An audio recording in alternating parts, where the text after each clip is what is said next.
Okay, let's go.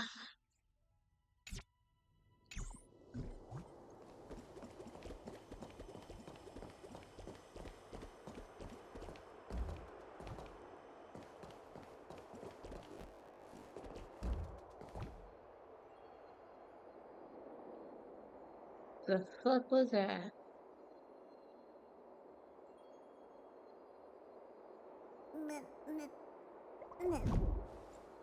Hmm. Let me see.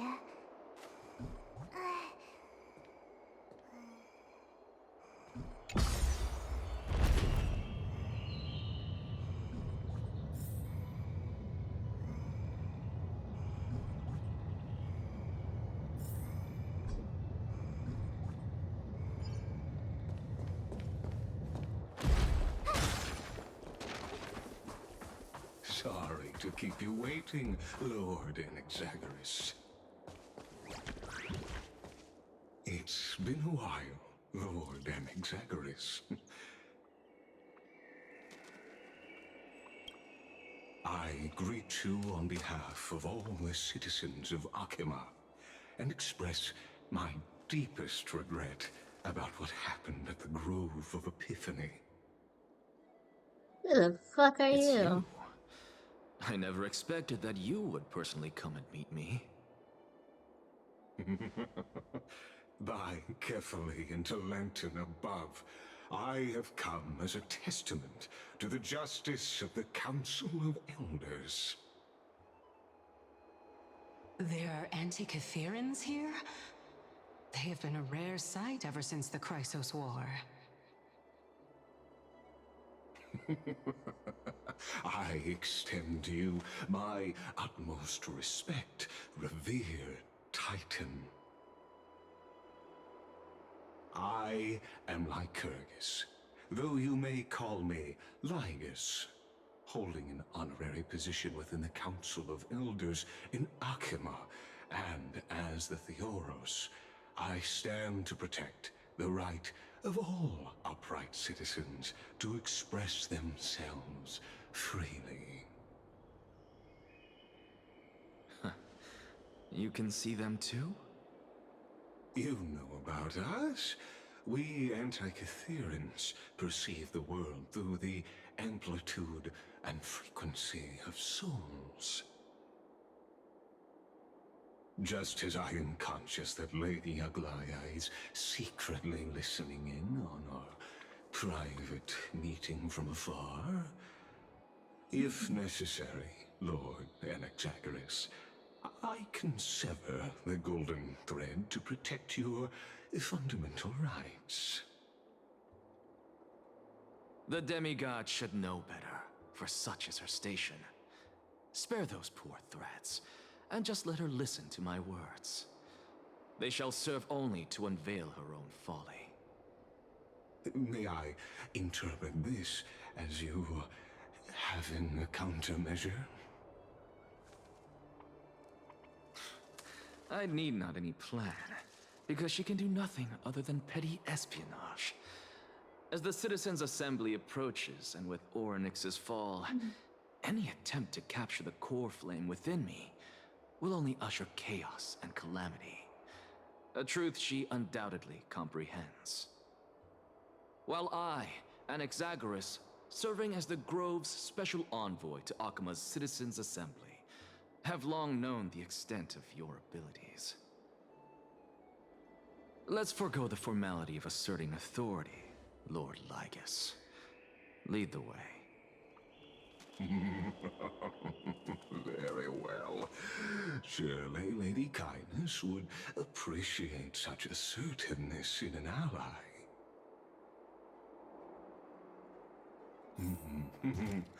She's been waiting.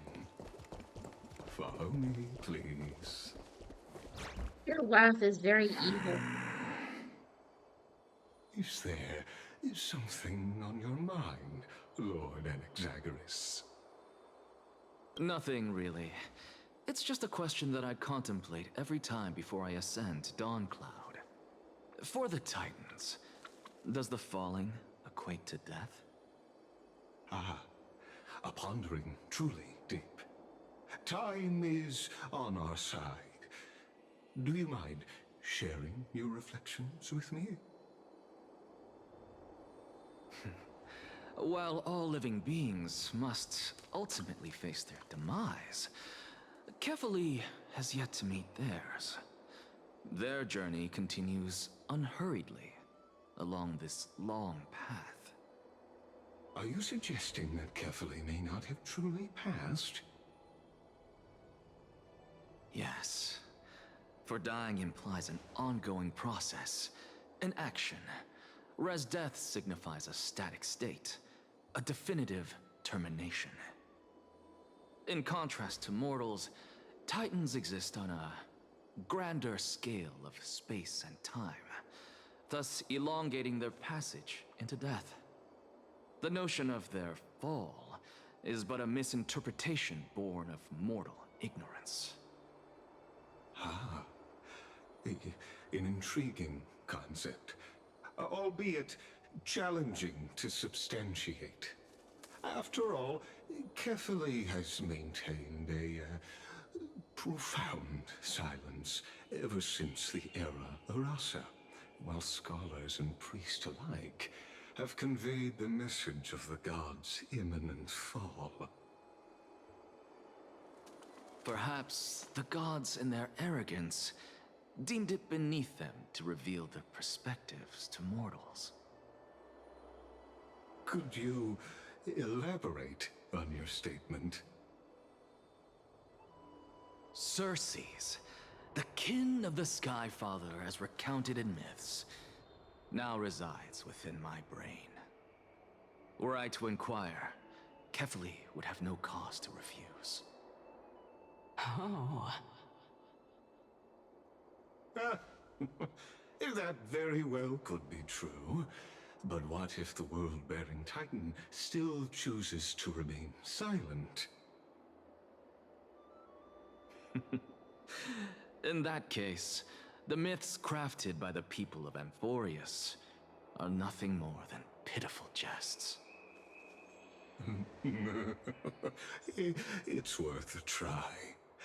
I believe, and I'd love to witness the fruits of your theory and the change it may bring to this imperiled world. Because I completely concur with you on this aspect.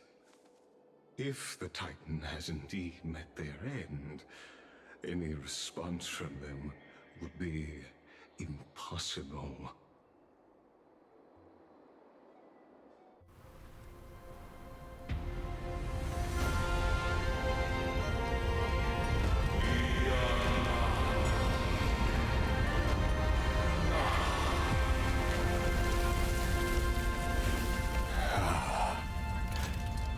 Please, Professor.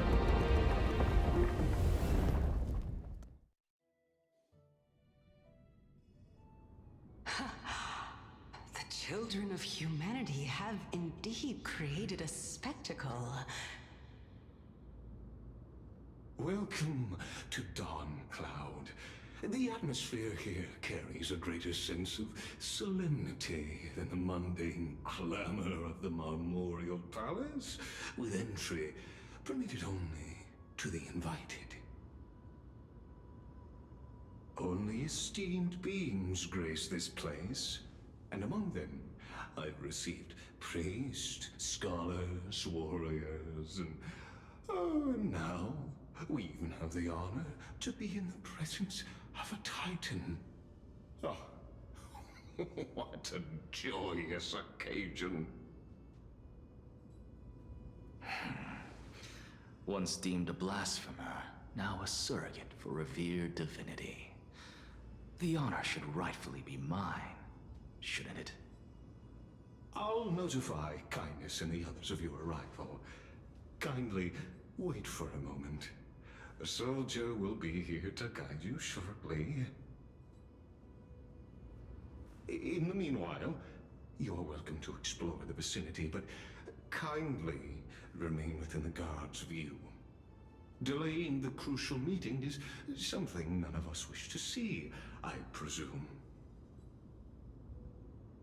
I'm well aware of Kindness's methods. There's no need to emphasize that. As you wish. Your cooperation is much appreciated.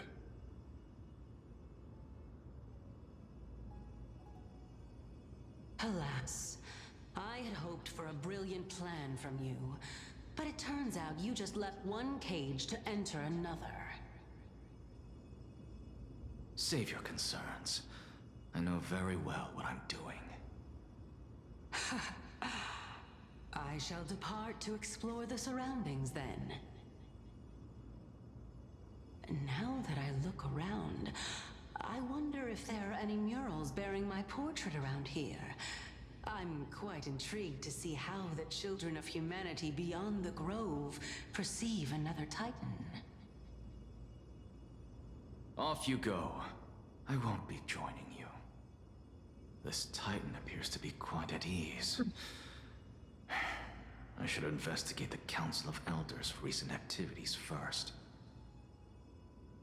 Be aware, I can hear you perfectly well from here.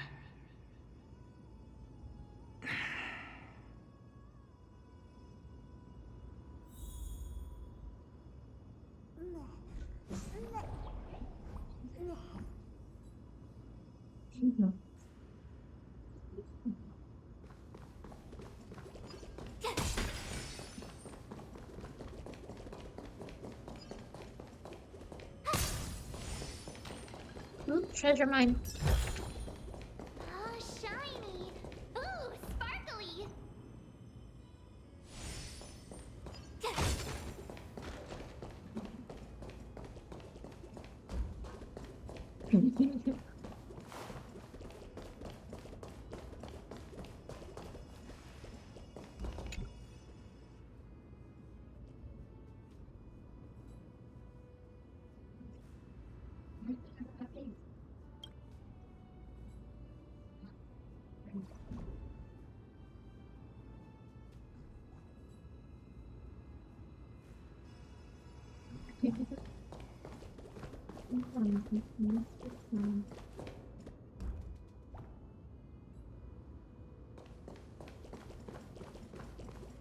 Let me see if there's a treasure up here. Treasure? There's something.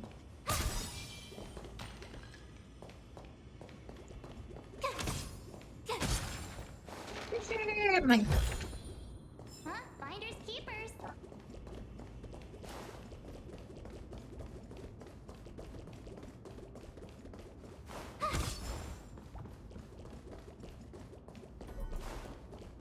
Professor Nexa! Over here!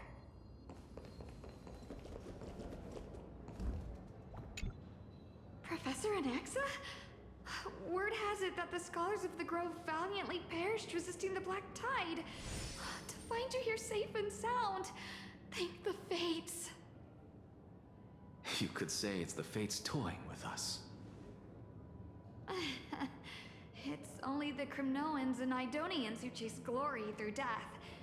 But your survival is a victory in itself. I'd settle for that gladly. So, are you here to report the incident to the Council? I heard that after the Black Tide devoured the Grove, Akuma would be next in line, even with the demigod of strife standing alongside humankind. Tell me, how much does the Council of Elders know about the Black Tide? Once Kindness and her followers learned of Circe's and Orynyx's fall, they proclaimed in the council that the Flame Chasers could no longer stand against the calamity alone. Yet, when the Crown Prince ascended to godhood and repelled the Black Tide, she immediately altered her tune, declaring that all was resolved beyond Akuma, with the only remaining menace now being Aglaya and her adherents. They might well make their move at the upcoming Citizens' Assembly. No surprises there, those shifty opportunists. Thank you for your honesty, virtuous student. Being an opportunist could very well be a facet of wisdom. Rosie, Shouldn't what are you you be eating? searching for murals of yourself? What are you I've had eating? enough of your prattling. I was really curious to see how you would find the middle ground between both factions, so I came to listen in. Oh,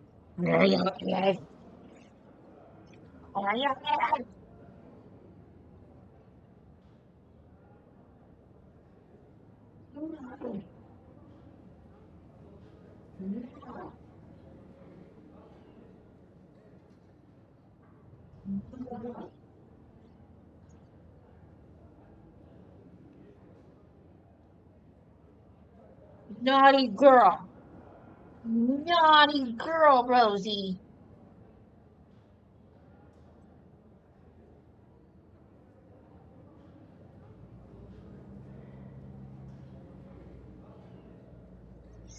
Naughty girl.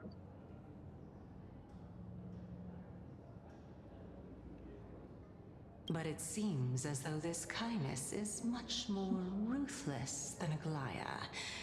If so, why do you want to work with her? Could it be that perhaps you've decided to readily surrender this hollow shell of yours? Just because you feel like death is fast approaching?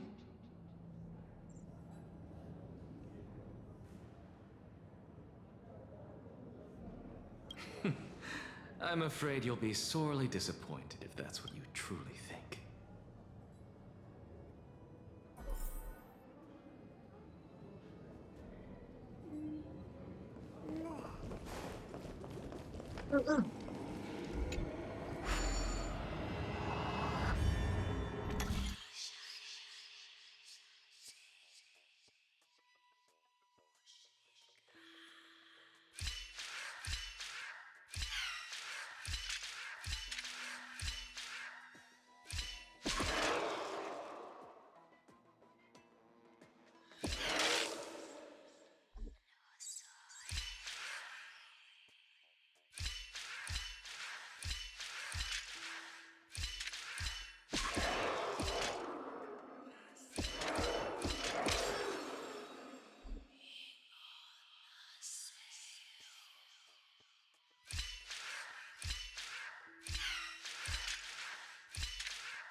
Okay.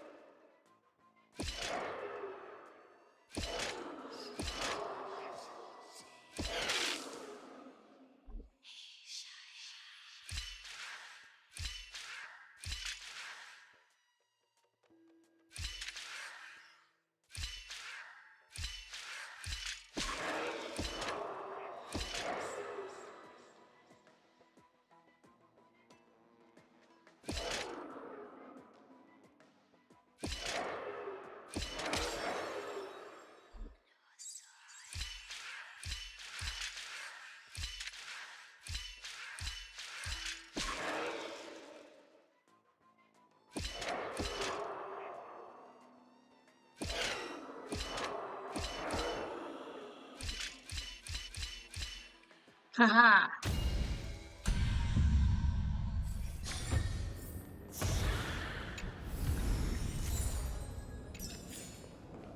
Can't get me.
Even blasphemous scholars can come here, it seems.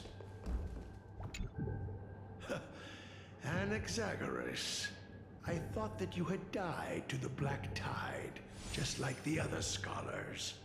As Kephale's priest, are you not aware of the decorum of respecting the dead? Surely you jest. You blasphemous heretics are not worthy of respect from the Supreme Being. Let me remind you that you're currently in Dawn Cloud, so you'd better keep your deranged language to yourself. I am no longer that altar servant from years ago, who could only acquiesce to the commands of others. Now, I have plenty of ways to deal with people like you. I'm not sure whether I should laugh or cry right now. I can't believe that a follower such as you could have been made by a creation titan. As I see it, a dead titan can't provide you with this level of confidence, right? Then who is it exactly? Could it be kindness? You. Seeing how fond of you Elder Kindness is, I shall let that slide for now. Leave immediately, and don't impede us from receiving the Supreme Being's blessings. Seeing as we were able to hear of this matter from the mouths of others, it seems that kindness is indeed quite sincere toward us. Perhaps this affair will proceed smoother than I had anticipated. Oh my, what a thrilling confrontation. As expected of one of Kephale's followers. Are you praising or insulting him? Praising him, of course. As a believer of the God of Deliverance, it is only natural that he detests evil. Didn't you hear me? I asked you to leave. Go as far away from here as possible. Don't mutter to yourself like some sort of madman and disturb my meditation. I've had enough of this. Could the 15th entry hour arrive any faster? Listen.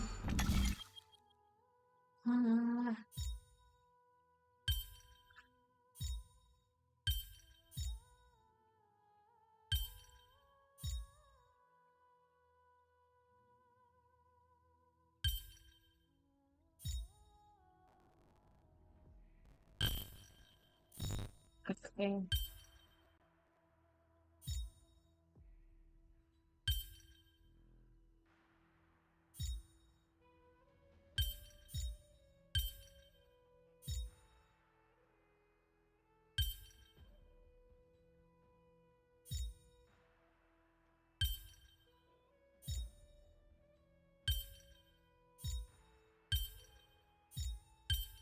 Oh.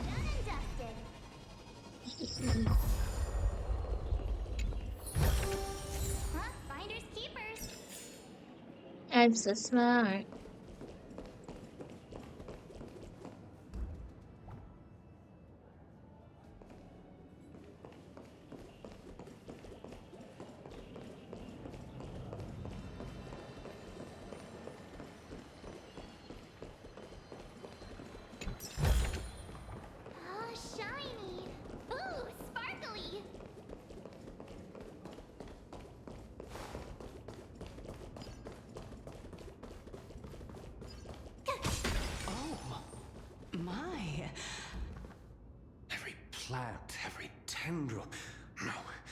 even every leaf could be the embodiment of Circe's. As a result, mere mortals who did not know what the Titan actually looked like chose to paint them as a giant tree instead. Their wisdom was portrayed as fruit, to symbolize how they shared their knowledge equally among the masses. Such exquisiteness indeed. This mural is quite abstract. I really can't tell whether you are praising or demeaning yourself. Now I'm quite curious whether the Reason Titan has studied figures of speech before.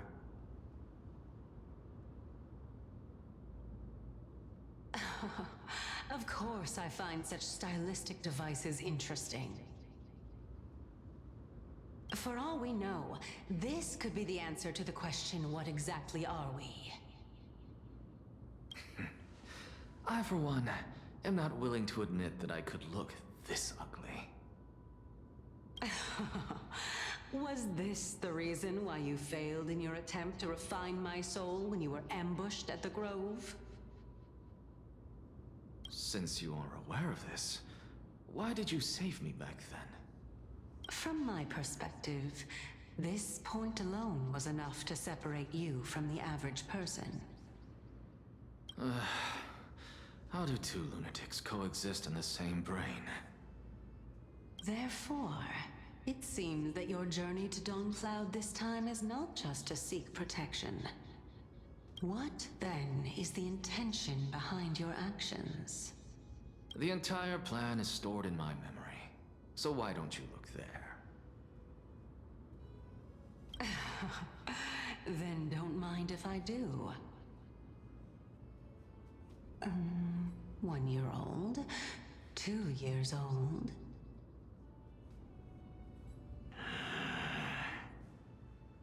Oh my! Even a member of the preeminent Seven Sages must hug his Dromastal to sleep. That's enough. How unusual. Your soul is actually trembling. Since our days are both numbered, I don't mind telling you more about it.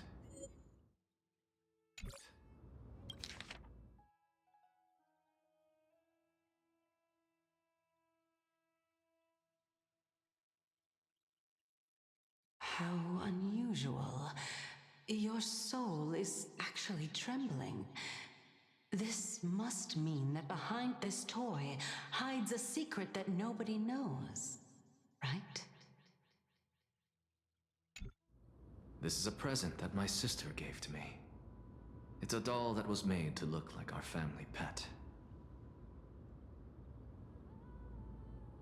So there are other members in your family, eh? Are they also living in Akama? Don't you just love to pick through my brain? Go on, continue flipping through my memories. It won't take long. You'll discover the answer when you reach the memories of when I was 5. Oh, the black tide is everywhere. I can't bear to look. When I was young, I couldn't accept this outcome either. Georios, Aquila, Kefali, and you, of course. Although I prayed to every titan that I could think of for help, my efforts were ultimately futile. This...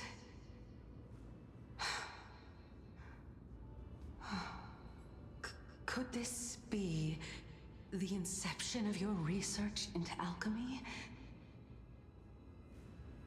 Indeed it was. Everything started from that verdant courtyard of yours. When I was pursuing my education there, I naturally also came to learn of the Thesis' theory as well. Oh, I remember that person. He was the one to come up with the concept of souls, right? Not only that, he also believed that life, as well as the composition, movement, and transformation of matter, all stem from souls themselves. This is why I thought that... Since all living things stemmed from the same origin, why could I not sacrifice myself in order to resurrect my nearest and dearest?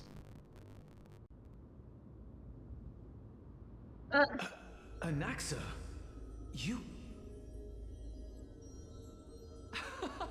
I did it, teacher! Oh. But this is absolute blasphemy. Regardless of how much freedom the Grove provides, such an act could cause you to be burned at the pyre. Your beloved, where is she now? Send her away from the Grove at once, to a place where nobody will ever be able to find her. Otherwise, the both of us will be judged by the Council of the Seven Sages. Calm down, teacher. My sister, she's still not in the mortal realm, even to this day. What do you mean? It was naive of me to think that I could snatch the deceased from Thanatos' grip by merely sacrificing one eye. It's fun. Equivalent exchange. All I received for that price was but an opportunity to see her for one final time. It's Nothing fine. more. It's charging. Let it go, Anaxa. As one of my best students, I cannot watch you go down the wrong path without doing anything to stop it. Never do something taboo ever again. Don't disappoint the deceased, and never harm yourself. If you can do that, this classroom will still be yours, and you'll have a chance to live out your own life.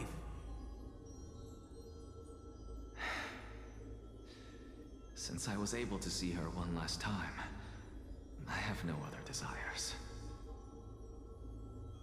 You're right, teacher. It's time for me to start a new life. I am sincerely glad for you, child. Now then, what topic would you like to study? I wish to continue Thalesis' research. Continue the research into souls, but you know that the Grove has long since understood his philosophy like the back of their hands. Even if you continue digging into this subject, your efforts will likely be futile. No, teacher. After my fleeting glimpse of the deathly fog, I finally understood a single truth. Since ancient days, our understanding of the souls is but the tip of the iceberg. I may have lost an eye, but my view of the world has become clearer than ever. I have grasped the truth with my bare hands. Watch as I turn this farcical world upside down.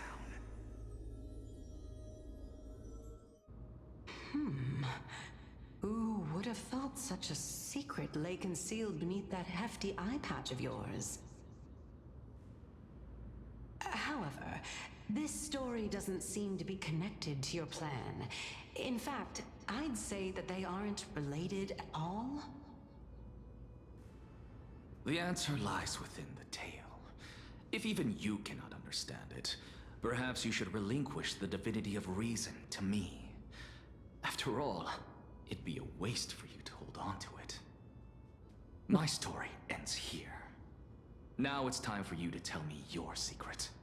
After all, this is what equivalent exchange means, correct? As expected, you laid a trap for me to step into. Unfortunately, even if I was willing to talk about my past, I may not know more about it than you do. Oh? Are you saying that the renowned Reason Titan is now admitting a lack of wisdom? Your followers are going to be sorely disappointed by this. Child of humanity, remember this. Being cognizant of one's ignorance is the greatest wisdom of all. Now I understand. No wonder you asked me to answer your random, nonsensical questions. Not only that, you're the only one who can shed light on my query. As the saying goes, onlookers see most clearly. Is that so? Lord Anaxa. I saw you muttering to yourself and was wondering whether you were caught in a delirium of reflective thought. I'm sorry to interrupt you, but time is of the essence. I have a message from Lord Lygus. Lady Kindness has met up with the Council of Elders and is awaiting your arrival, so please depart forthwith.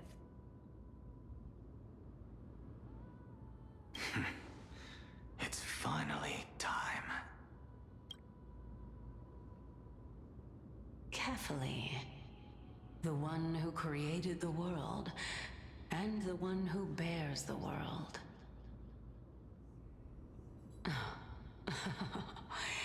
If you truly have not met your end, how will you answer the challenges of those who defy you? I didn't expect you to agree to Lady Kindness's invitation. What a wonderful turn of events. To tell you the truth, there are many people who hold grudges against that Lady Goldweaver. Isn't that the Dromas draped in finery? Avoid his gaze. I don't acquaint myself with blasphemers. Don't worry. He's too full of pride to pay us any attention. Your nickname is Dromas as well? You must really like those creatures.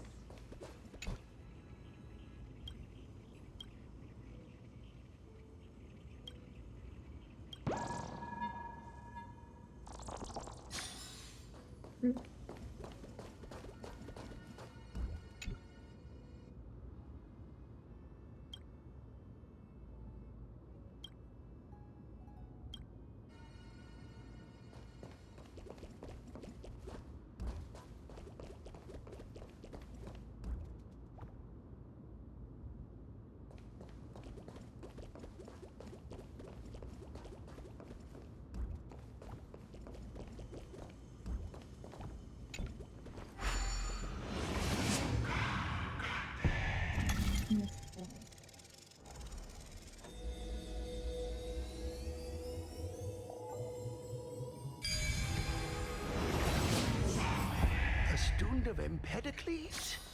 I hear that his views run counter to the Venerationists. This is what being a scholar is about. A collision of ideas only occurs when there are differences in beliefs, and it is such collisions that lead to progress. Yet, in my view, there are only right and wrong perspectives, neither of which can coexist with the other. What radical thinking. I guess this is why the children of humanity always squabble with each other. Lord Lygus and Lady Kindness are just ahead. I'll take my leave for now. Okay, I'm gonna go look for treasure. Bye-bye.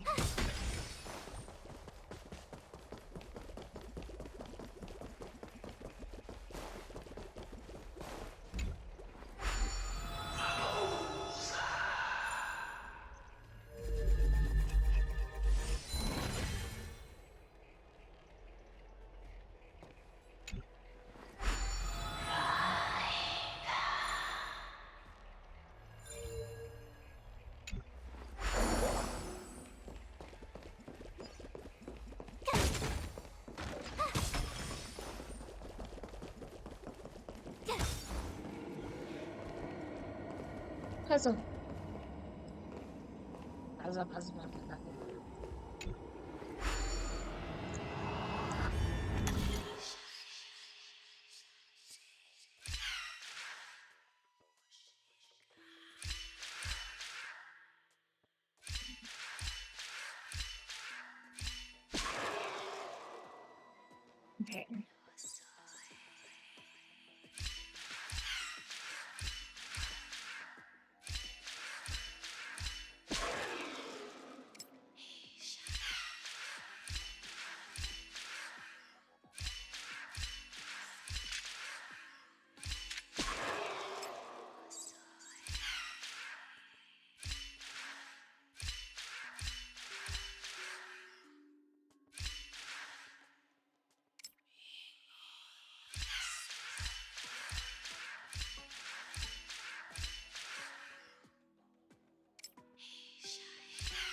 Turn back on. Turn back on, so it's fun.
have to write it again.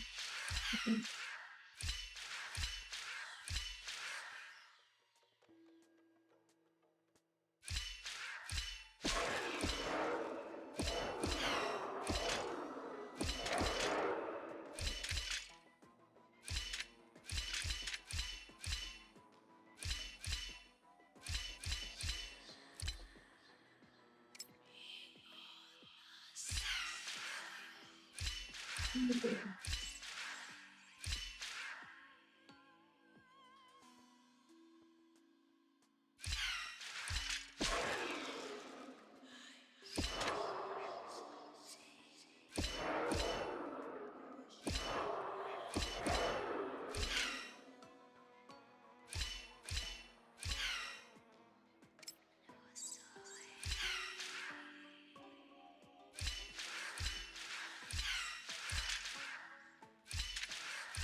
Okay.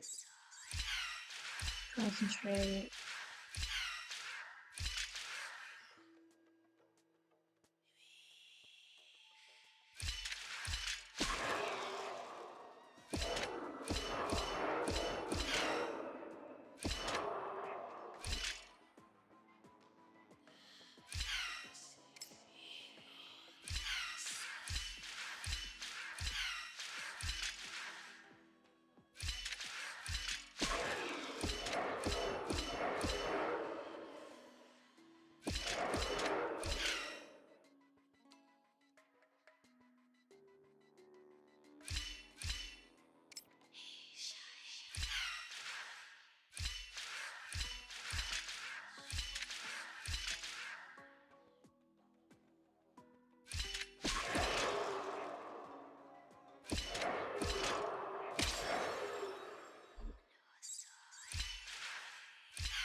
Ugh. Calm your damn dog.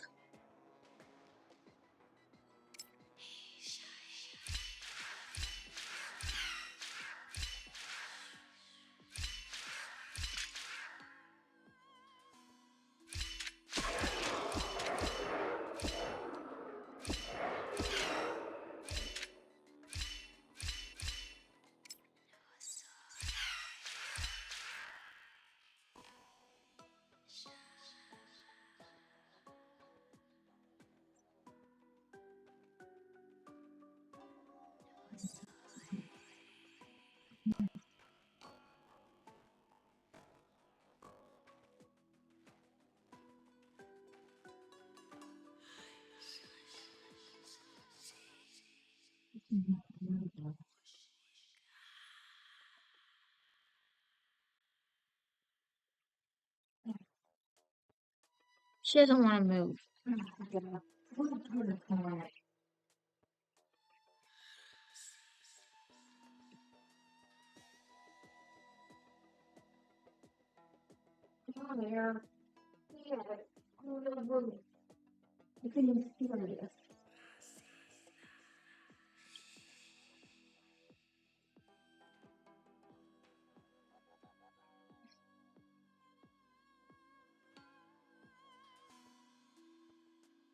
She was so comfortable she didn't want to move. Yeah, she's also moving into the head or the body or something. Is it No. Okay. Yeah.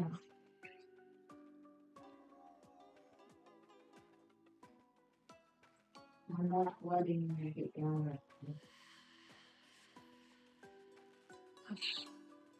By the time I bring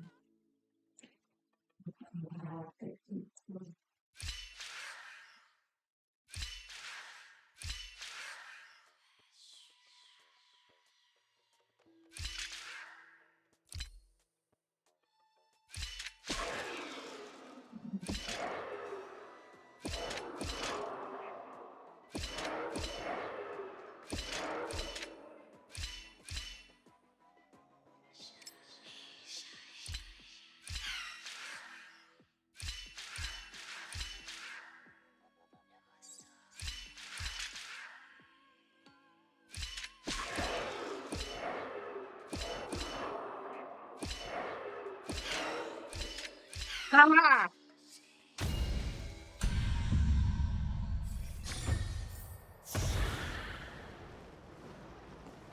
It took me longer than it should have. Oh, shiny!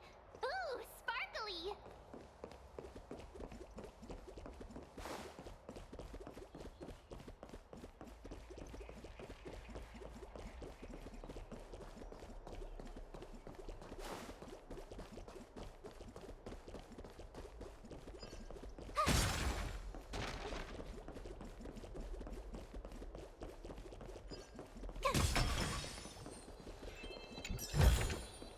Huh? Finders keepers.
Welcome to the Demigod Council, esteemed guests. Lord Anaxagoras, oh, I've heard so much about you. No.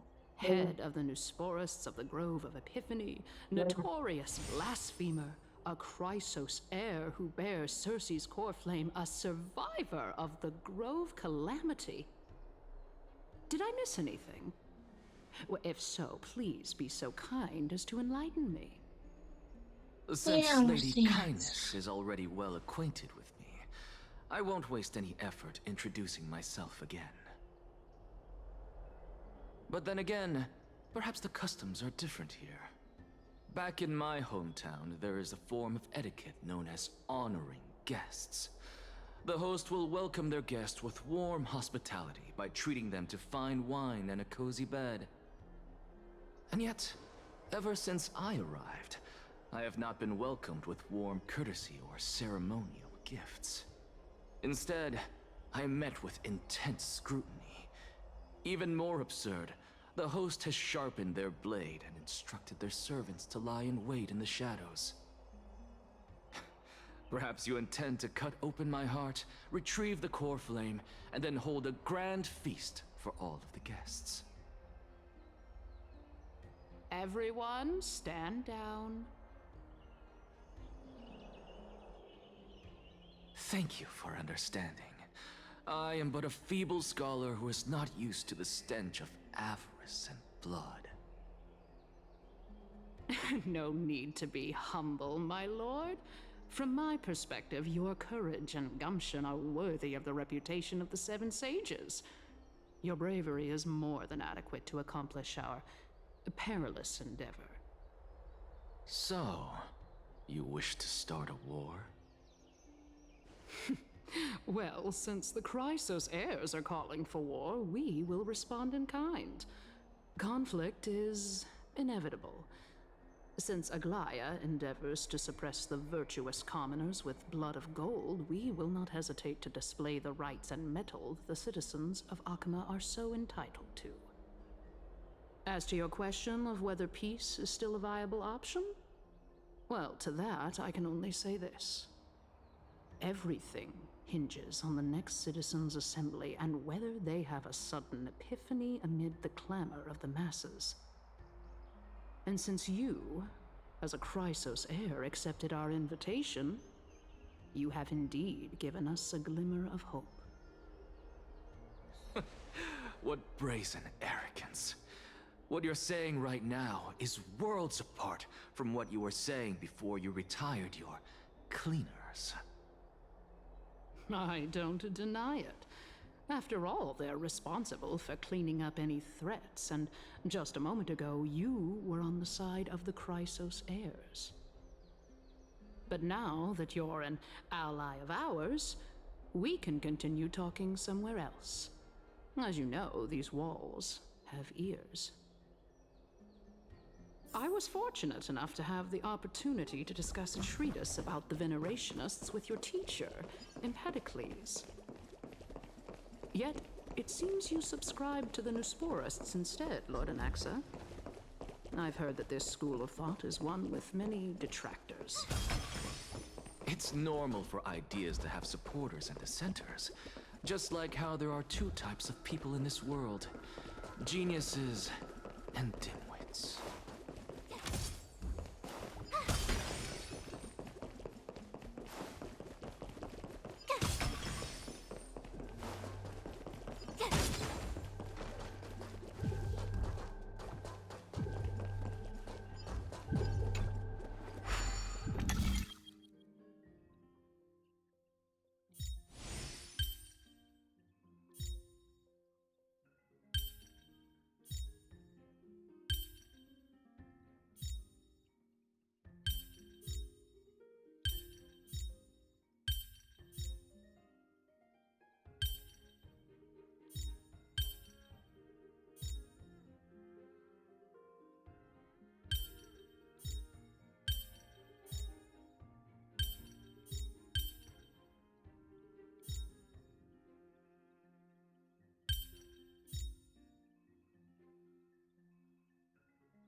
Get out. The stupid game.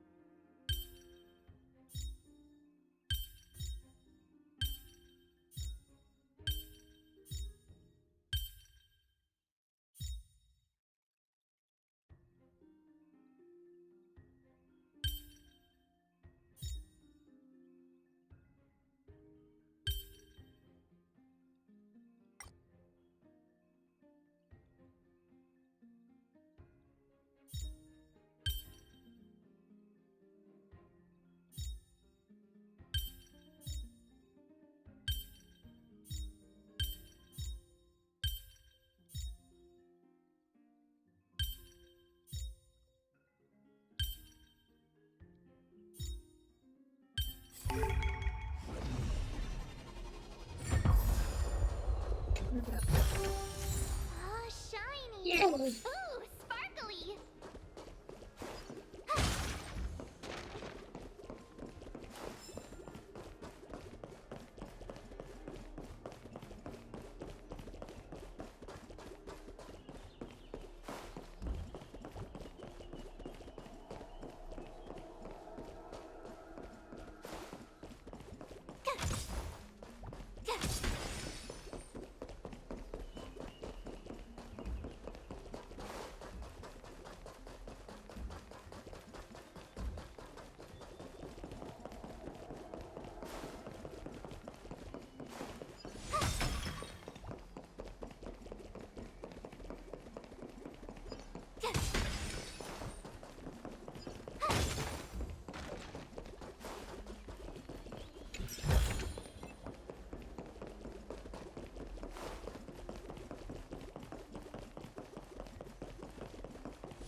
Welcome back to the hub of the Demigod Council, Lord Anaxagoras. Surely you remember that countless eloquent orators have stood in this spot before and emerged victorious by stoking public sentiment with their words. And yet there have also been innumerable blasphemous philosophers who set themselves up for failure because they refused to defend their actions. This tiny stage is the most profound embodiment of Akama in centuries. In 15 days, this site shall also become the most important, as well as the final turning point in Akama's history. May the both of us carry out our duties with honor and lead the masses back toward the Erechrysia, a golden age with no death, strife, or trickery. Oh my, 15 days and nights. That aligns perfectly with the date of your demise. Could such a coincidence truly exist? Using death to prove myself fits my intentions perfectly. What strong conviction you have, as expected of the hero who dared to stand up to the Gold Weaver. As expected, she misunderstands you. That's enough, Lady Kindness. Dispense with the niceties. I only accepted your invitation so that I can serve the commoners alongside the members of the Council of Elders. Don't test my patience with such superfluous formalities. Well, you say that now, but surely you also require my aid as well, so that you can stay alive even when being pursued by the Golden Thread?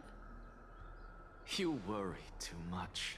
She won't show her hand too freely, as she still needs to garner support from the masses at the Citizens' Assembly. Even someone like me can tell that only a sliver of her humanity remains. Surely you're not asserting that she will definitely act in a rational manner. As you're no doubt aware, Aglaia covets the core flame that I possess, which makes it the bargaining chip that allows me and the rest of you to negotiate with her. However, in return, I'll need the Council of Elders to support me as much as possible. Naturally, this includes the guards as well. You're well aware how valuable Cersei's core flame will be in the Erechrysia that you are desperately pursuing. Talk is cheap, so you'd better act prudently as well. I understand. After all, this battle of wits is just a means for each party to acquire what they need. As long as your request is reasonable, the Council of Elders never shortchanges its allies. Since we're both intent on mutual cooperation, let's not mince words and just speak plainly to each other. Let us decide how much we can secure for ourselves and how much we're willing to sacrifice, like true philosophers, with our words and wisdom.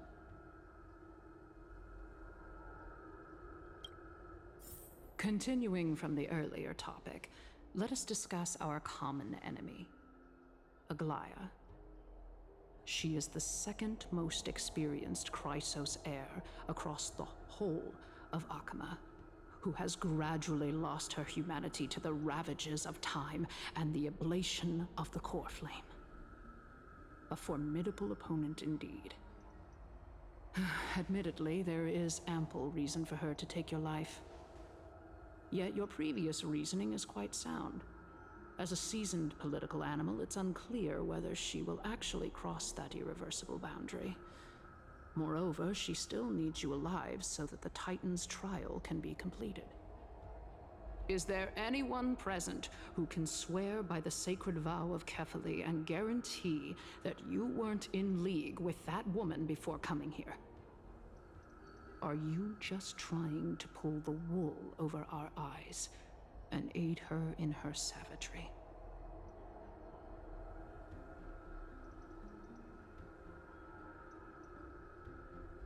If Aglaya required a suitably intelligent Chrysos heir, then I'm the best fit for her needs. However, it's quite evident that she has no need for a Chrysos heir who could break free of her control at any time. Since I believe in neither Titans nor the prophecy, there's no way that I would willingly walk on the path that she extols. Given how rigorously she enforces her principles, how would she ever accept a heretic such as me? I understand what you mean. At the very least, the both of us agree that this tyrant who wallows in extravagance and greed is the greatest threat to achieving peace in Akama. The Council of Elders is willing to defend your right to live, just as we defend every oppressed citizen. However, I regret to say that sentiments in favor of the Chrysos heirs and Aglaya are only growing in magnitude.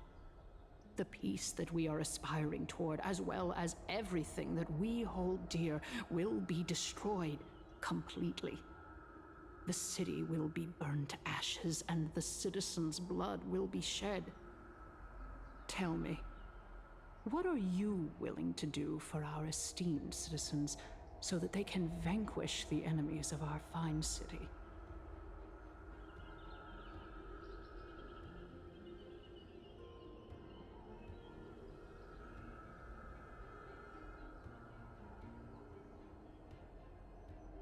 Aglaya's authoritarianism, conceit, and arrogance have granted her unfettered control for the most part.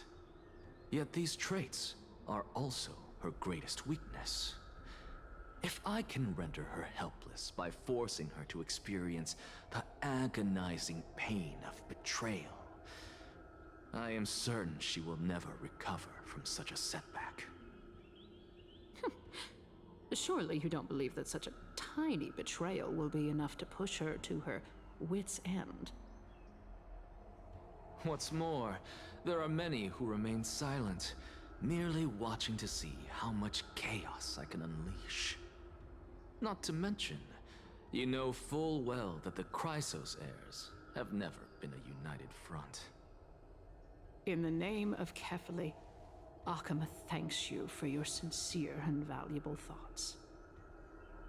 At this stage, it's clear that you and I understand the benefits to be won from this discussion. Let me put it plainly. The Council of Elders has always been renowned for its fairness, and that fairness is built on a foundation of sincerity. The Council of Elders has vowed to all citizens of Akama that it will always remain loyal to them. As for you, my lord, how will you guarantee that you will be able to live up to such earnestness and will not betray Akama's indomitable citizens when the opportunity presents itself? Just as you now betray Aglaya when it suits you.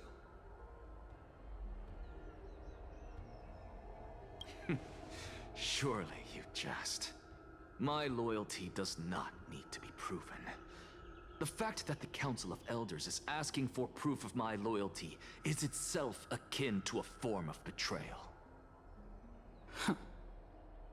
I am incredibly honored to have witnessed the both of you bury the hatchet in a civilized manner. However, I am afraid that I must interrupt for a brief moment. As the Theoros, I have observed the following. Lady Aglaya, the Goldweaver, is currently on her way to Dawncloud. Oh. Well, I do believe that we might have a slight overabundance of guests today. Feeling dissatisfied, Lady Kindness?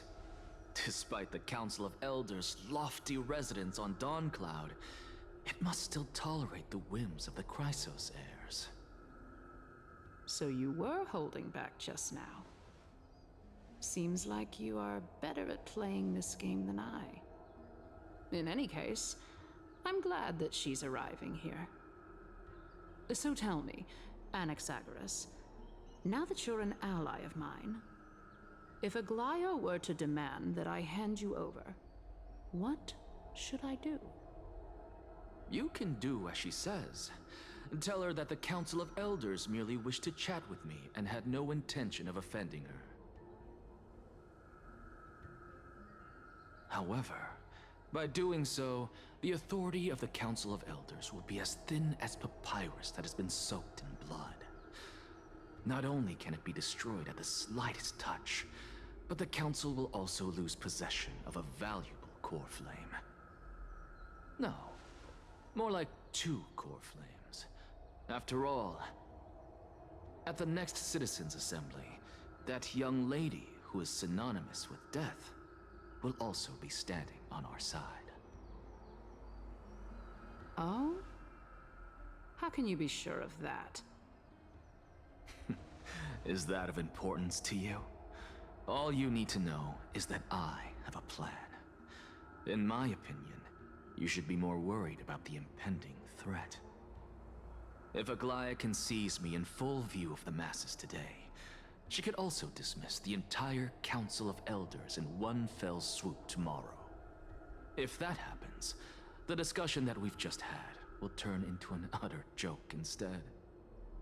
Is this the outcome that you wish to see, Lady Kindness? Fine. I will handle this matter appropriately. But you do best to remember this. Fool the people and karma will be on your tail. I'll overlook it this time, but don't count on there being a next time. Unless, of course, you crave cruel punishment and consider suffering the perfect state to ponder the true nature of souls.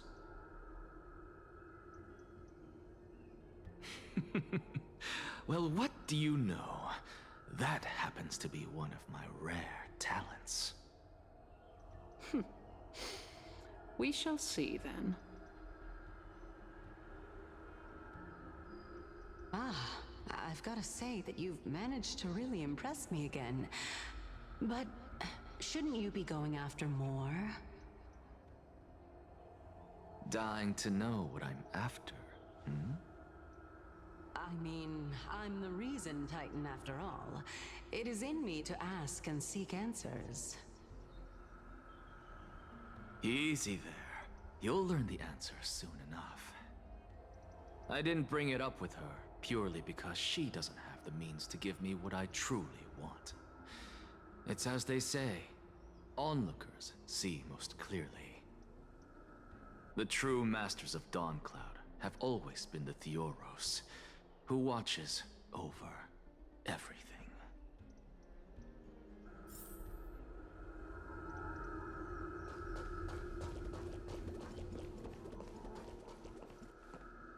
An expected visitor. Welcome once again. You know, you could actually skip all the pointless debate and come straight to me to seek an audience with Kefali. I have no reason to refuse you, do I? You may not, but Kindness has. Whoever gets hold of Kefali's core flame will get to rule over Akama. She's wary of me, so naturally I had to gain her trust. I would say that debate was not at all pointless. Very true. In my view, this individual has gone to great lengths to get close to Kefali. He might very well be plotting something nefarious against the Titan. Are you still willing to let him pass, knowing this? Yes, very much so. All living creations are always free to visit Kefali's transcendent vessel. This comes with being the World-Bearer. How convenient it is to be able to hear what they say. It is truly my honor to speak to a venerated Titan in person. Please, go ahead. Let me join you both on this journey. Oh, a bygone myth tells of an occasion where Kefali once answered their followers' questions on the peak of the Holy Mountain. Their followers have since believed that scaling this Titan cliff is one way of being with the god. Hear that? It's not every day that you get to climb a mountain with Circes. You should sing me a hymn of praise. Titan hymns are beyond.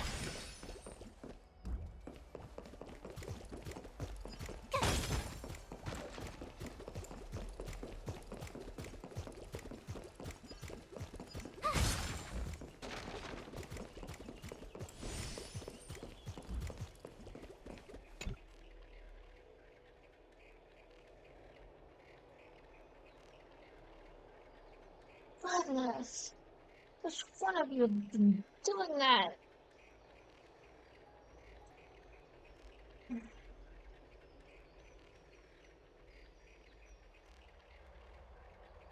Did I tell you, Google? That's some sticky forks.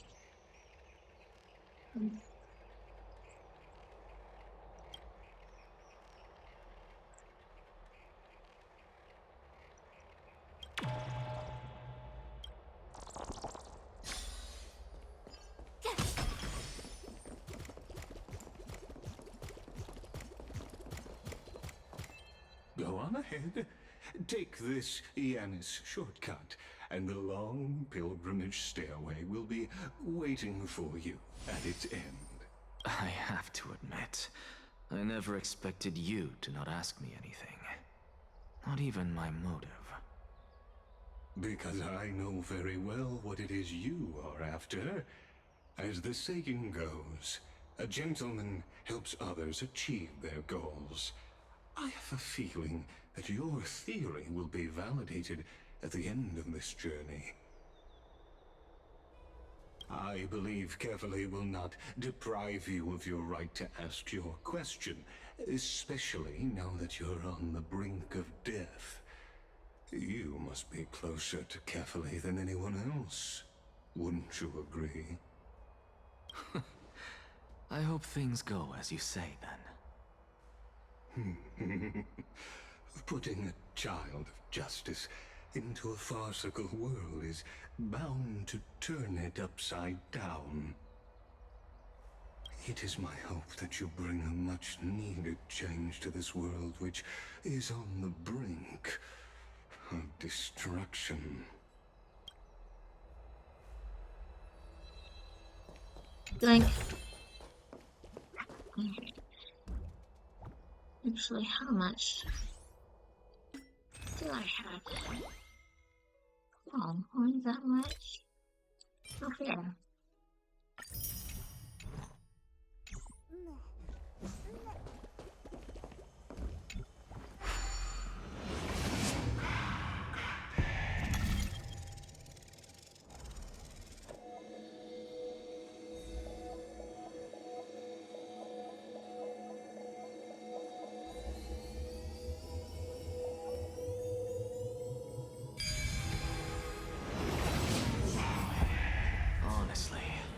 is my first time going up to Dawncloud's peak. What a splendid view. Isn't it about time you recognize the magnificence of us Titans? Well, I don't see how this place is different from those temples in the city. All they have are magnificent facades. And even though I've come this far, I'm still doubtful about getting useful clues from him. I must be getting ahead of myself to be expecting to hear something nice from you. Oh? Haven't you been in my head for some time now? It's high time you get used to how I feel about things. All right, we're just a short hike away from Kefali. No time to waste here. So the intellectual debate from earlier was too draining for you, huh?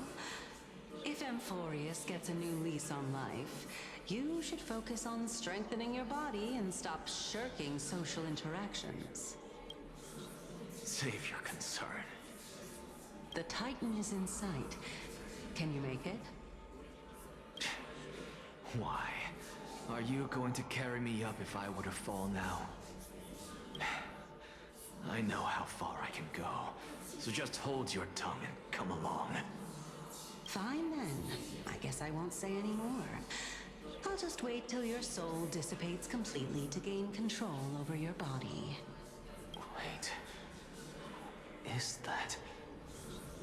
Cersei's? Hey, look at that. Huh? What should I be looking at? Am I hallucinating? Or do we even get to see souls who are close to dying?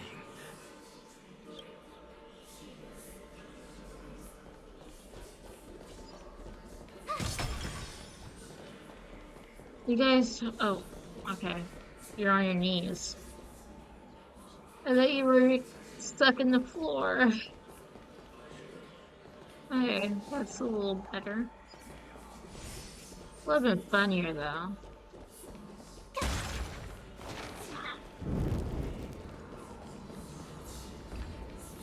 Oh? Why didn't you bring your favorite spear with you on this trip, Nias? Nias. I know I've heard this name somewhere. It's unfortunate. The Black Tide destroyed every last inch of my calyx. How could that be? Even a creation of Georios, from their prized ores and molten fire, couldn't escape the fate of destruction? Hey, Cersei's. Do you know a certain Nias? Nias? No, not that I remember. How did you even think up such a strange name? I just saw him. Nias. A warrior-like figure who was just chatting with you here. No, I have no such memory. Could you be hallucinating?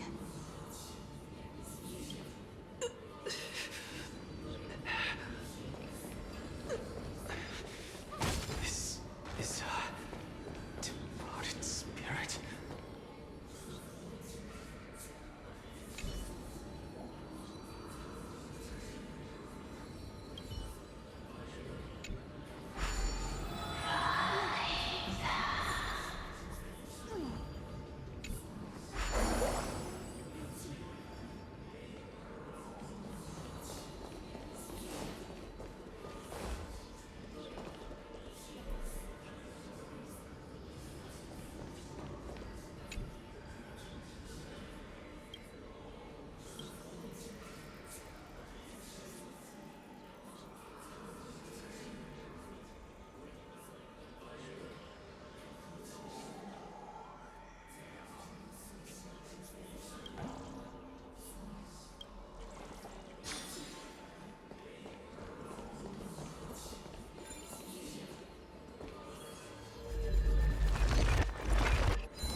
No.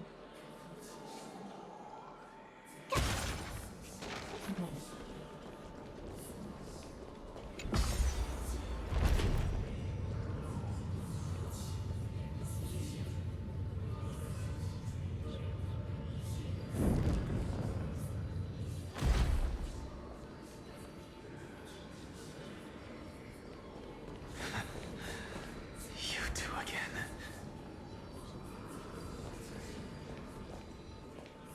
Enough about me. Did Kaos ever reply to you? Well, regrettably.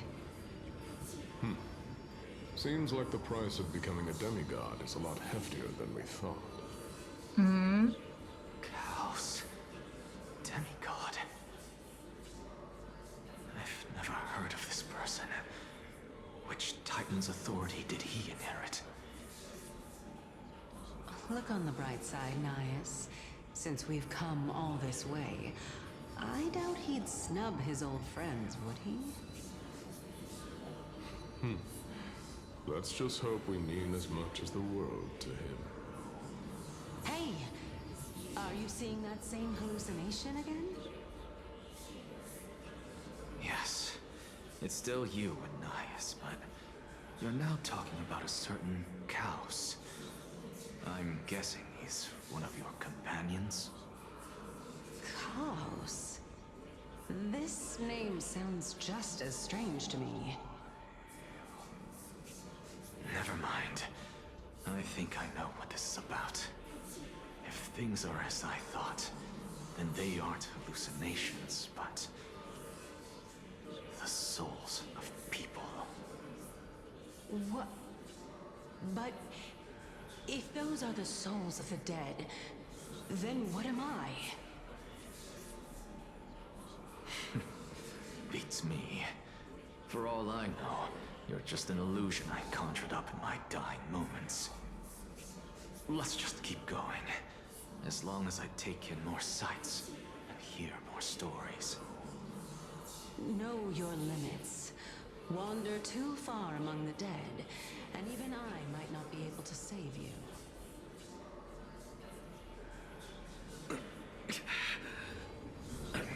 Fine. If this is indeed as I thought, then this will be very amusing.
Okay.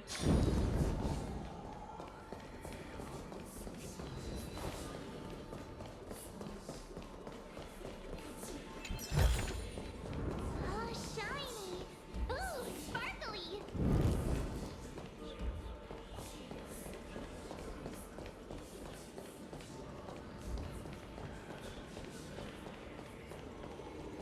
One moment, let me do this puzzle.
Can you keep going? Of course. I'm just... If I knew we had to climb a mountain, I wouldn't have come along with you. I guess this also counts as one aspect of the world-bearing burden. If Amphorius does have a next life, you may want to get your body in shape. Keep your sarcasm to yourself. I'm not getting anything of value from them. I would sooner throw myself off this cliff and hit rock bottom than exercise even a little. I am Calypso of the eminent Seven Sages, after all. Training would make me no different from those Helcalithist barbarians. Calypso. She's one of the Seven Sages. A member of the Grove? No, she can't be. I would know her name if she really were one of the Seven Sages. Hey, Circes. Does the name Calypso ring a bell? Circes? Damn gone. Doesn't matter. I can do this myself. Looks like I'm nearly there now. The land of the dead.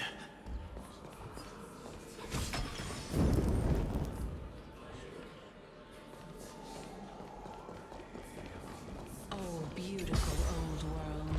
Where are you now? Oh, legendary era Chrysia. Return to the mortal realm. Splendid gods once walked the paths we walk. Alas, all that's left of that warmth is a hazy mirage.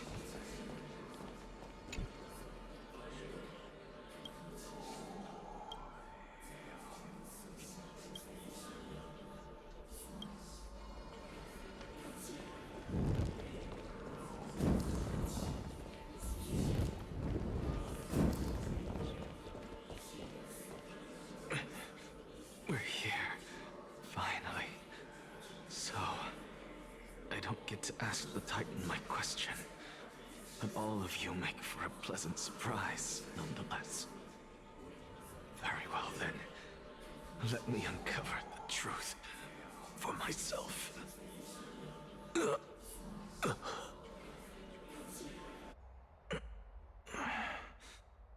I still fail to make it in time? Huh? So, I'm back here again. This is... I can hear it. I hear it from the depths of the tides, behind the closed doors of the Void World. A voice ready to tell me something. This time, the voice is a lot clearer than before.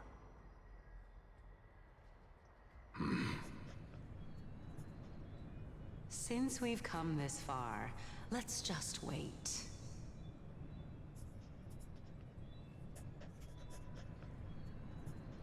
Lord Nias and Miss Calypso, are you both here to visit Chaos too? Yes, and we've been waiting for quite some time now. Regrettably, he hasn't answered us. The worst-case scenario is that he's already been overwhelmed and crushed by the world-bearing burden. You're overthinking, Lord Nias. I can still sense Chaos' soul in the area. And besides, we both know Chaos' nature. A deliverer like him wouldn't fall so readily, much less give up on all that he holds dear. Isn't that so? Yes.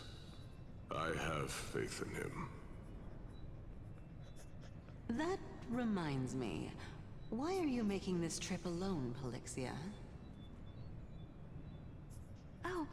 My sister needs more time to make sure the flowers are fine.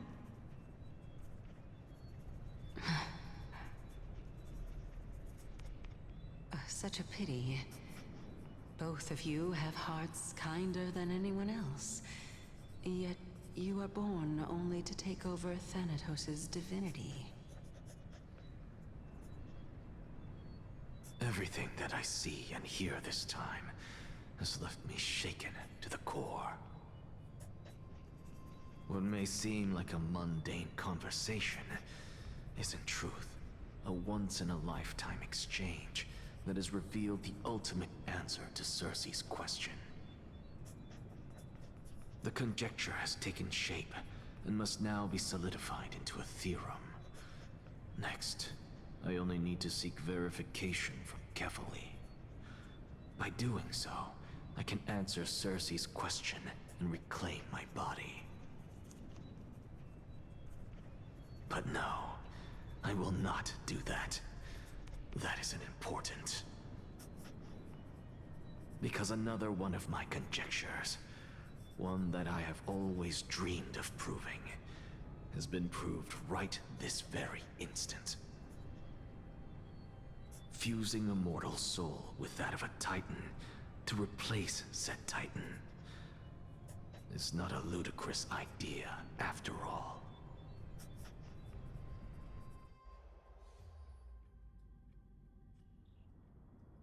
What are you thinking about?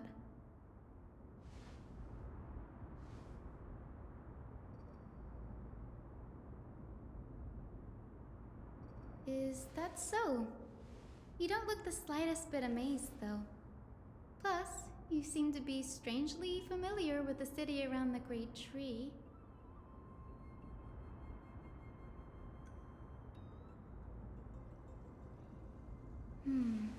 Events of the past, huh? I was also a child when I looked up at Cersei's. Their leaves and branches reflected the sparkling stars, and their trunk was like a pillar that supported the sky and ground. I stood at this very spot back then, imagining the day when I could climb to the top of this tree, because I would be the closest I can be to the sky at that spot.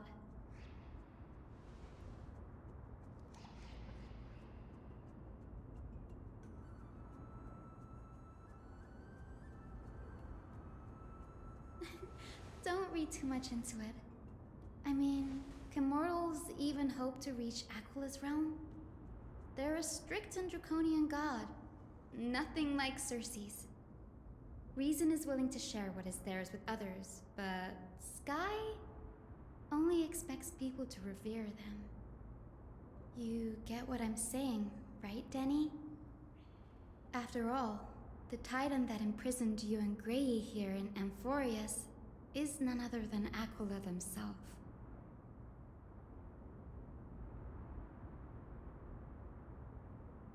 But there will always be people who dream of soaring towards the sky. The Grove has a wealth of research on Aquila, and that is exactly what we are here for.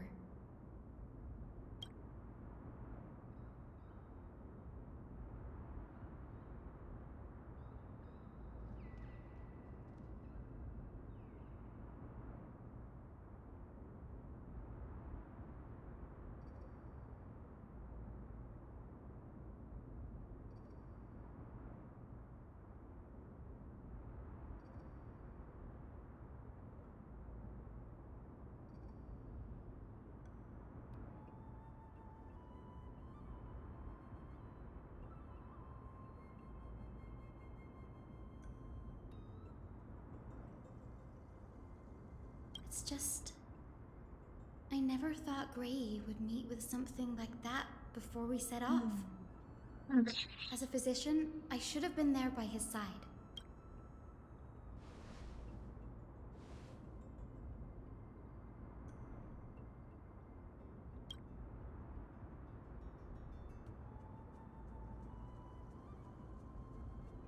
Yeah, there's no rest for the weary, huh? In any case, what we're looking for could be anywhere in this enormous grove. Let's split up to cover more ground. Danny, with your skills, I'm sure those monsters born of the Black Tide will pose no threat to you anyway.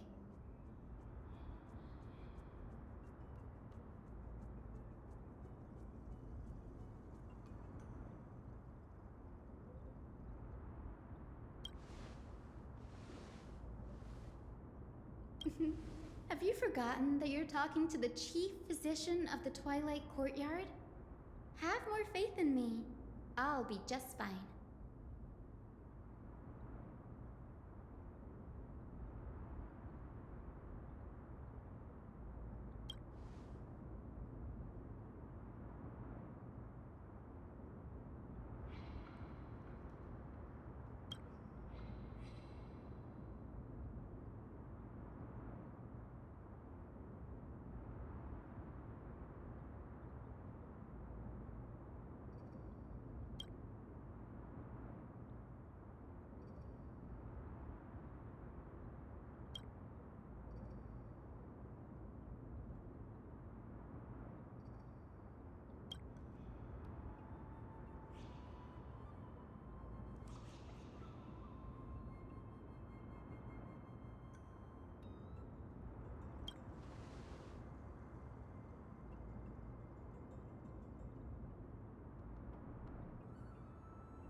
Let me see.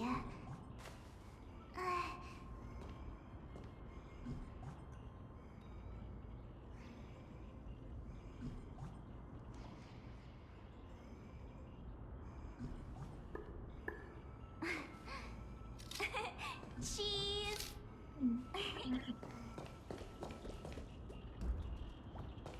My God, there's so many treasure. Treasure? Treasure? Treasure.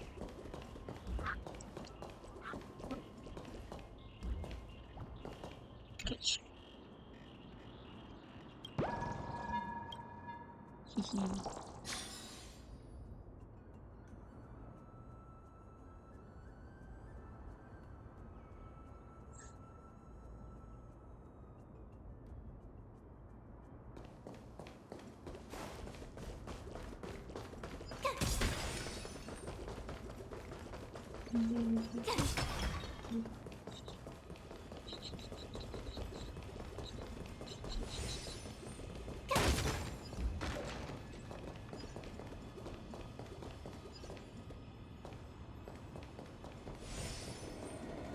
clink.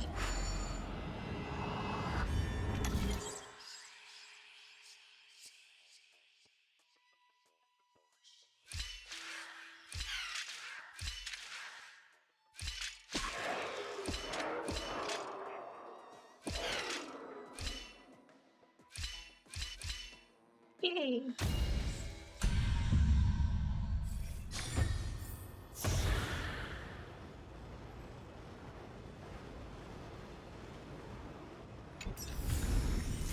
Oh, shiny! Ooh, sparkly!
Really now?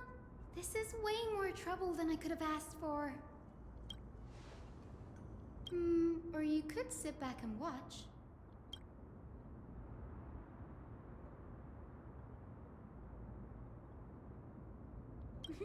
I'm kidding, Danny.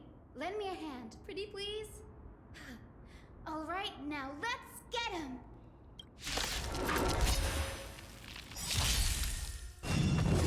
I think something bit me.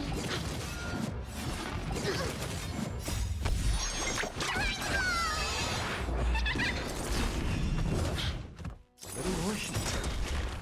Since you're already here, why not have a meal before going? Keep up! You can fight it, or rock with it! Here, try this!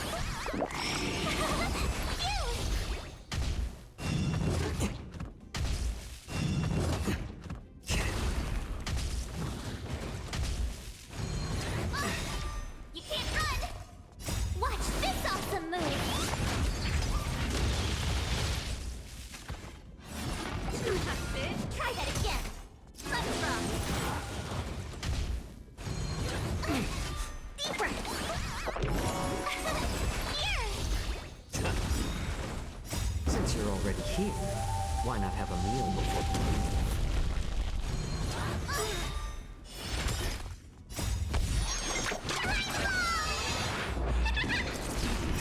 You can fight it, or rock with it!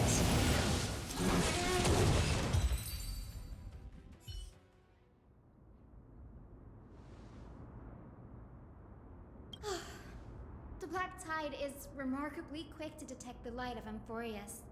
So or rather, the blessings of the Sky Priest in me, might have unknowingly called them to me. Anyway, never mind that for now. Here, you might want to have a look at this. I found it around here and thought it might be of interest to you.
This is new. I didn't know Professor Anaxa was researching the sky. He's never mentioned anything about it.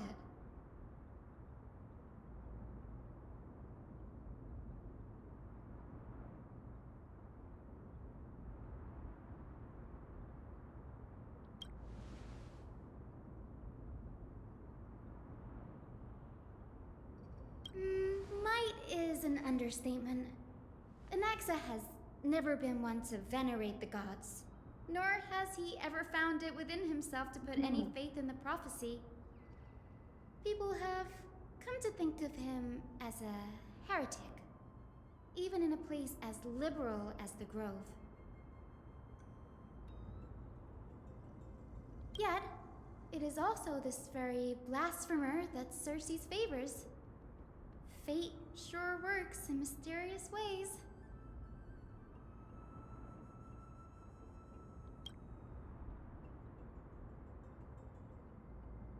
Oh, let me have a look.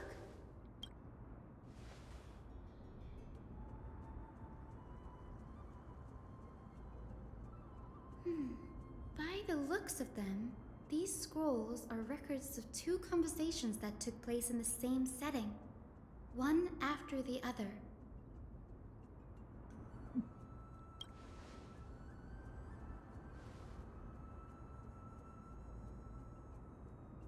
Sure, go ahead.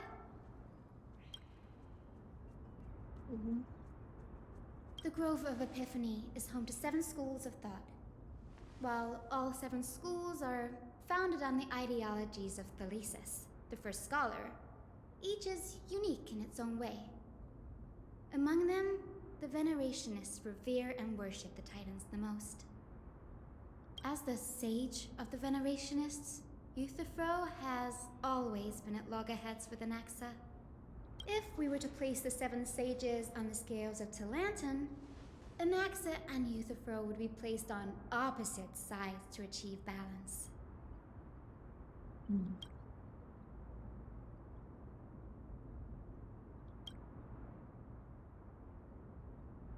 Nearly everyone in Amphorius has heard the story of the sky-ships by now.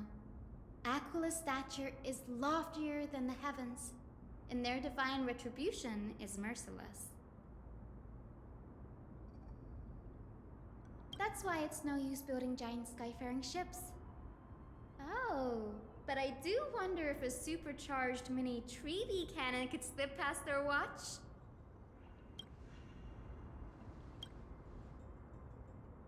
Newsporists primarily study the application of alchemy in soul repair. Everyone considers Anaxa a blasphemer, but that has never stopped him from sharing his ideas, no matter how taboo. If you must say that he's hiding something, then it's likely what lies beneath his eye patch. Anaxa often says that every failure brings us one step closer to the truth. Perhaps, to him, the crash of the skyship carries a different interpretation. The firmament is not impenetrable. On the contrary, it was precisely because the skyship represented the first step toward breaking free from the shackles of the Earth that it provoked the wrath of the Sky Titan and brought divine punishment upon itself. It's a shame that the majority of the Grove's research on Aquila was headed by the Venerationists, with sacrificial rituals making up a predominant part of their findings. Discourse about more esoteric subject matters in relation to Aquila dwindled even further after the skyship incident. So much so that even this scroll is completely new to me.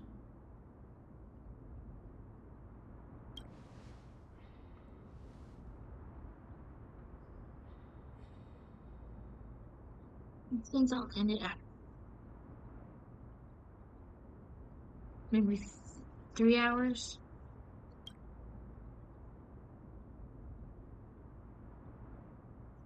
Make some muffins. Take a quick bath. And then I'll do Zenless Zone 0. That's what I'd like to know. What are these experiments he's involved in? Even I, the assistant lecturer, know next to nothing about them.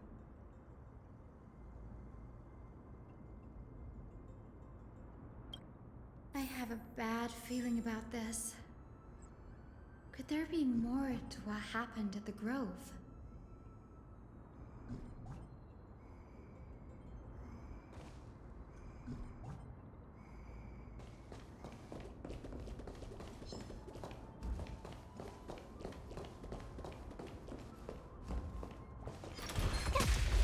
No!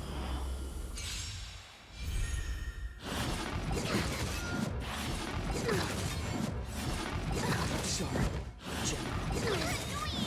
Watch this awesome move! Turn it up! Deeper!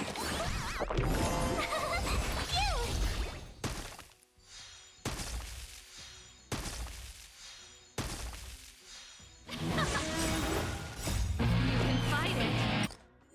Yeah, I need to. Or rock with it! Here, try this! Here! Try this again! Watch this awesome move!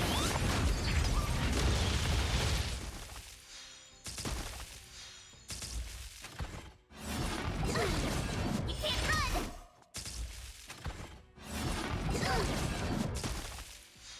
Let's rock!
Okay, just good. You Don't couldn't have move too done it much. without me.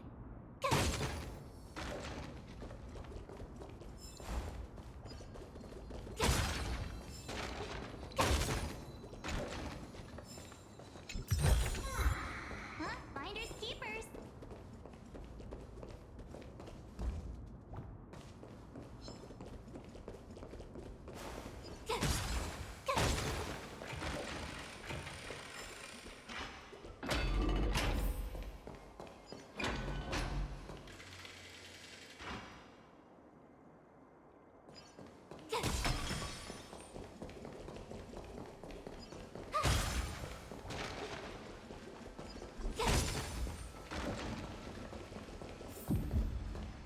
This is the Library of Philia, a place where the Grove stores its collection of tomes.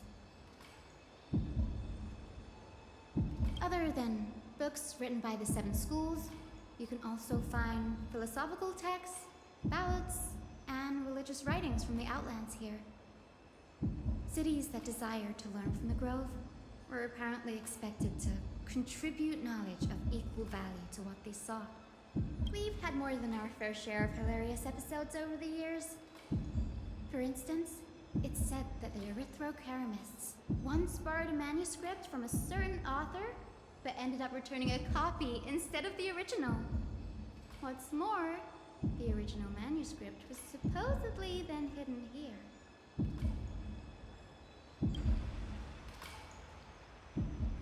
Nice? No need to hold yourself back, Danny. You can just tell it like it is. Their behavior was no different from bandits.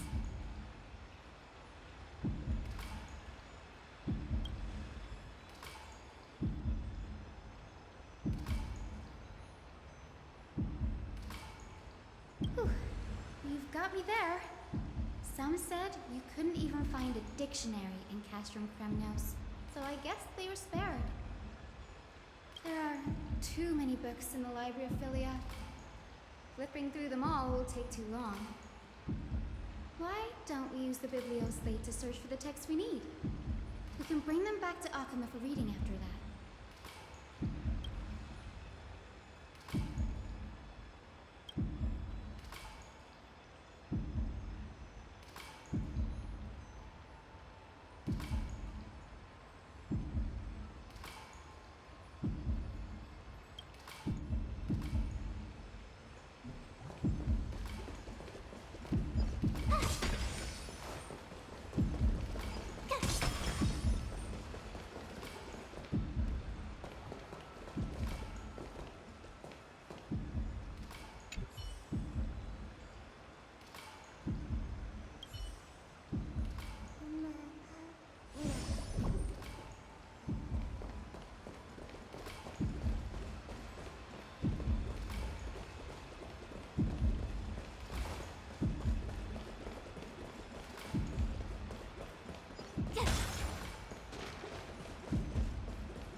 Ugh, it's so dusty in here.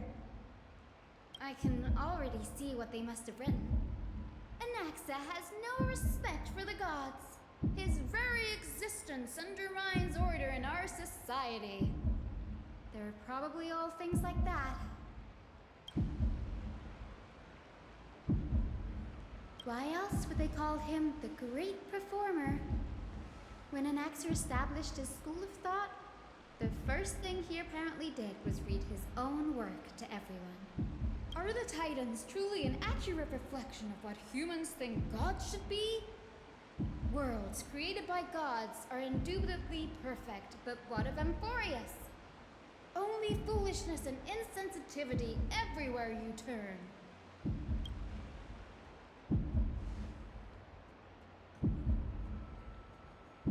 They marched him straight to the seat of judgment before he could finish. Though what he took on in the end was more of a debate than an actual trial. He had to address every one of the scholar's allegations, or face expulsion from the grove. The first allegation was... Do you agree that since the Titans created the heavens and earth, so the mountains, rivers, and seas must likewise be their creations?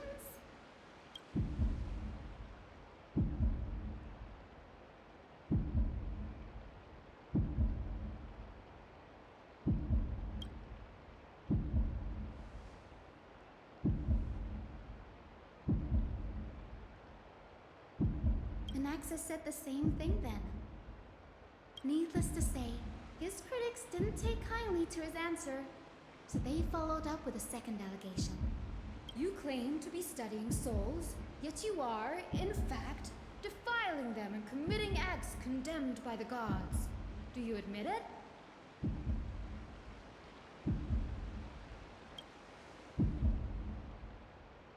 Anaxa always wears an eye patch, never removing it, even when alone. Some say he used one of his eyes as an alchemical ingredient. Every being in the world owes their safekeeping to Kithily, and this is even more so for the Chrysos heirs who have divine blood coursing through them. If he has really done something of that nature, then it'd indeed be sacrilegious. Thankfully, they had no way to prove it, so it amounted to nothing more than an allegation in the end. One by one, Anaxa engaged in wars of words against those who would challenge him. Toward the end, a scholar asked him, Anaxagoras, have you any respect for the gods? It was only after a brief silence that he answered, I have never denied that Titans are meant to be noble constructs.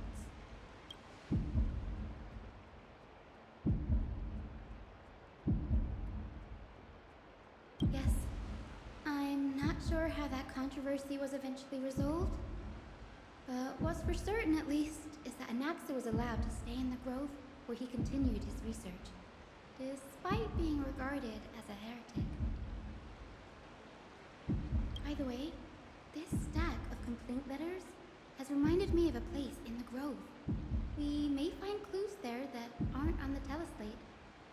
I'm talking about Anax's alchemy lab, hidden between the cornerstones.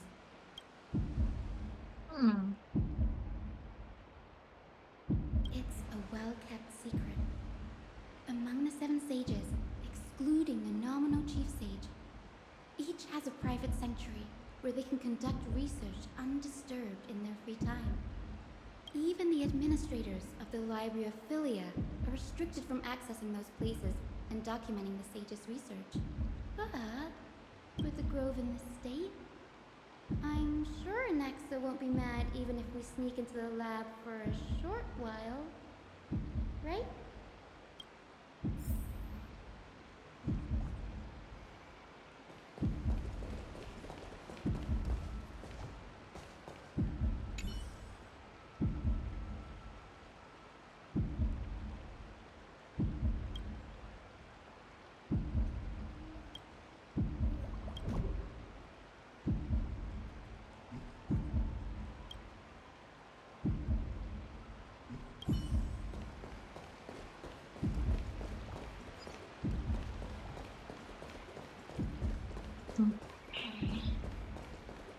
Oh, hello.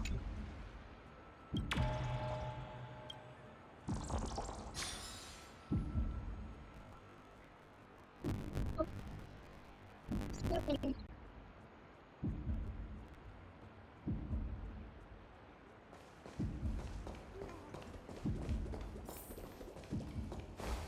from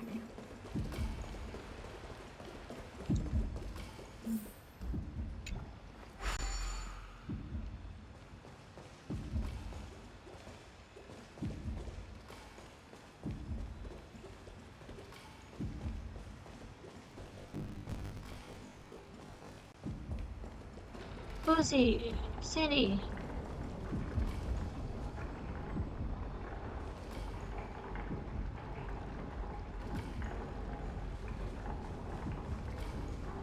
Ano yan?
Ah, Sandy.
Okay. And we're back. Sorry.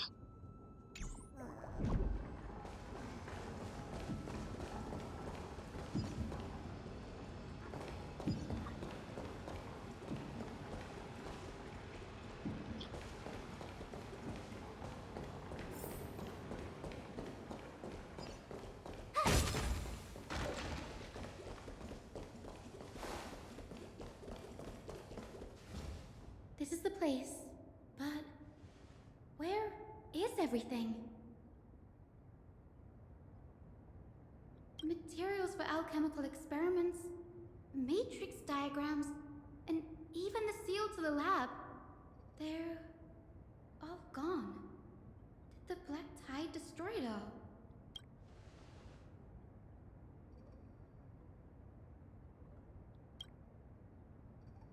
No, not even close. Not only are alchemy experiments high-risk activities, but Professor Anaxa also has a penchant for using bizarre materials. Students often saw him walk in looking right as rain, but come out covered in soot with his hair singed. Naturally, no one dared to come near this place. Huh? That bookshelf over there seems to be the only thing still intact.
What's going on?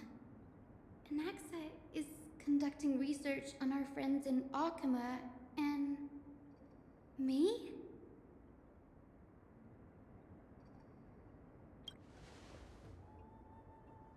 Hmm.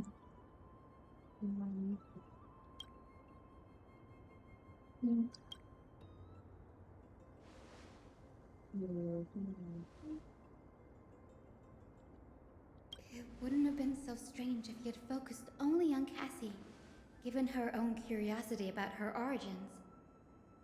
Plus, considering that the new sporists have crafted omnipotent medicines capable of curing diseases, it also makes sense that he would conduct research on immortal Chrysos heirs. But now, it seems Anax's objective was never to create medicine, but to identify the origin of the golden blood and figure out its inner workings.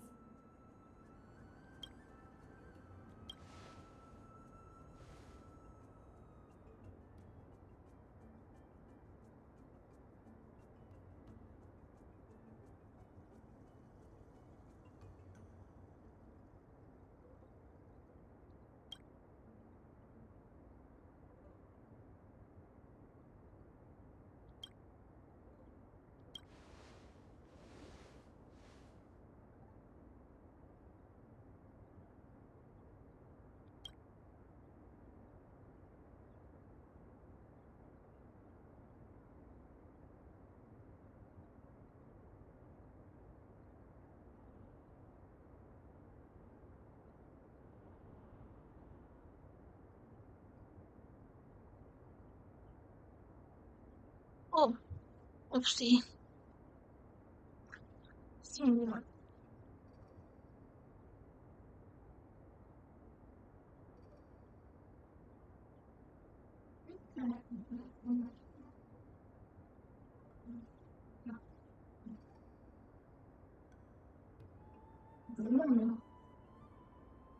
oh, okay.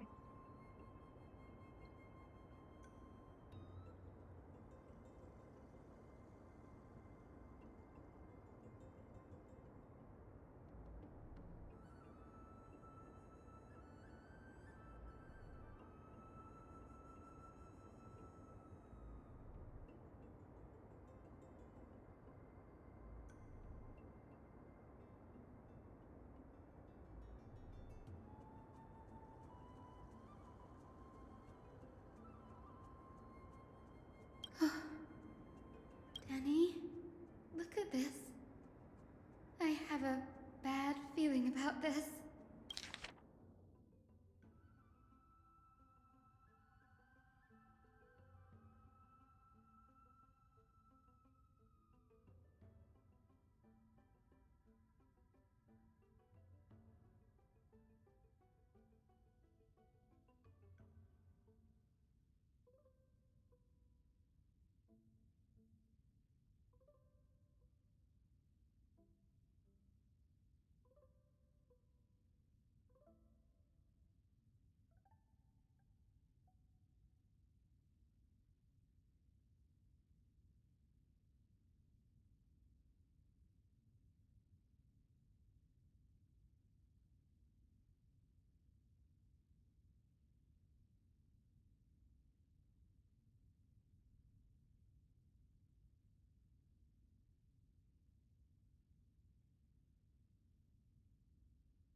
My biggest fear.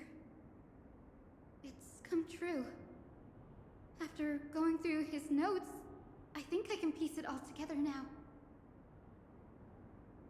Anaxa was carrying out experiments on soul transmutation.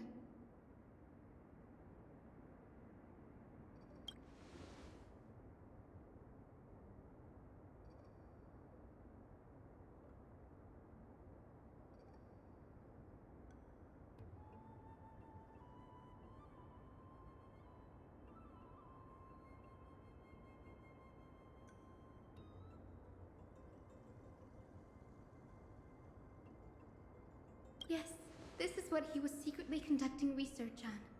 Something he had to keep hidden from others. Compared to his public speeches, this is the real blasphemy.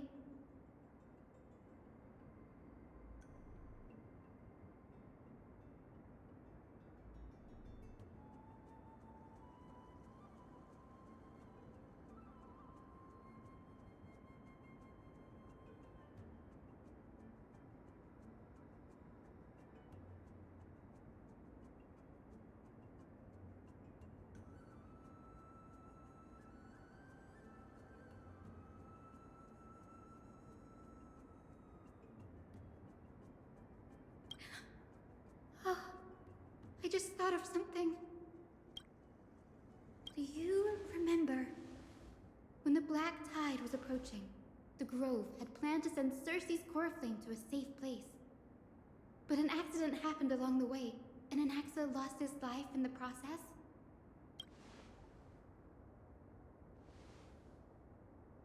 That's right. But what if Professor Anaxa's fusion with the core flame of reason wasn't an accident? Put yourself in his shoes. Knowing that the Black Tide was closing in and your time was running out, what would you have done?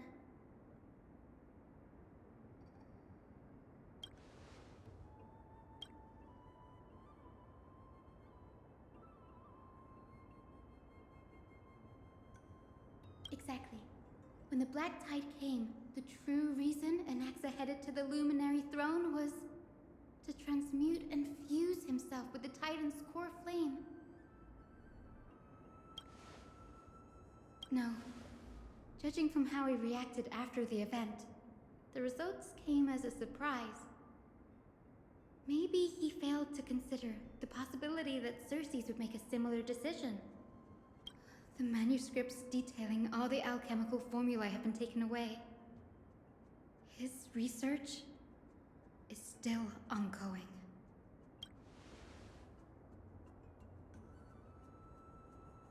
Like, what? There's only one Titan left in the world now.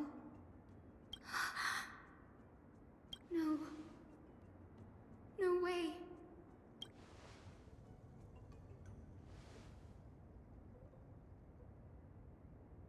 He's after Kefali. Sir, this sky above us, it's not real, is it? Of course not. This is just an image from a projection device used for educational purposes. A simple trick. The day-night cycle has been lost to this world, so that students like you may still learn about the night sky. Astronomers have harnessed the Titan's miraculous power to manipulate the light, projecting the nights of the past here for you. Much like how the sky above the Holy City is also illuminated by Kefali's dawn device. So, the skies of Akama are fake too. You mustn't conclude that, Inoxa. You should know that only a child would expose a trick and be proud of it. Often people know more than they let on. They simply choose to feign ignorance because they have no other choice. Then they're just deluding themselves. People believe in Kefali's tale of Genesis, accepting wholesale whatever the priests preach. But we're different. We've already walked out of the firelit cave of ignorance. We have already realized that we live in a world where Titans make the rules. Even when we look at the sky, we're only seeing what they allow us to see. Rather than gazing at this mockery of a night sky fabricated by them for the rest of my life, why shouldn't I be the one to take control of the projection device instead? So much time has passed since you sowed the seeds of doubt in my heart, child.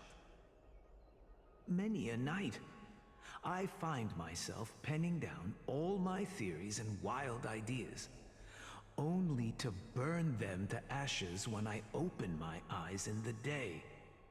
Why? Because we'll face death by burning if word gets out?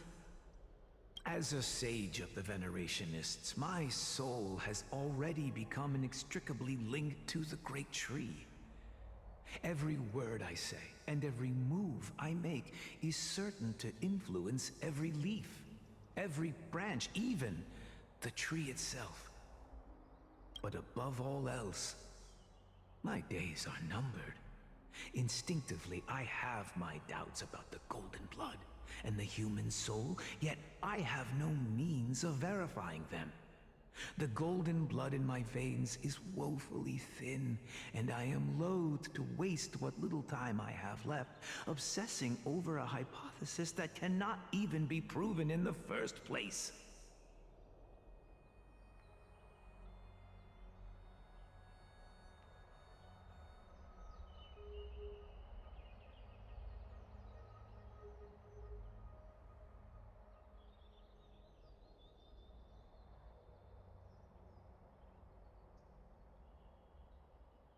Hello.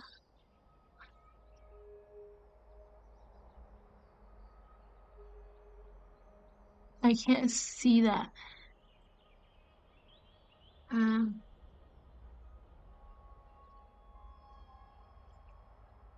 One moment.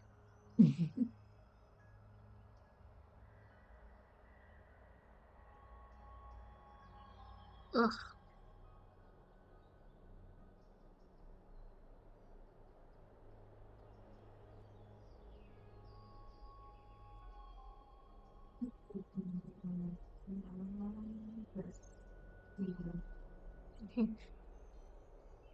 Okay. Hello. Sorry, I can't see the chat right now. I don't know what the hell is going on. Oh! Oh, hello.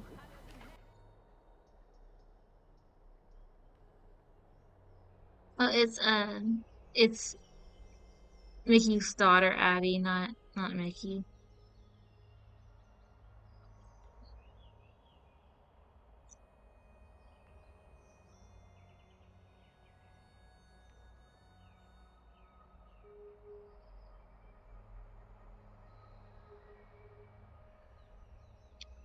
I can't see chat.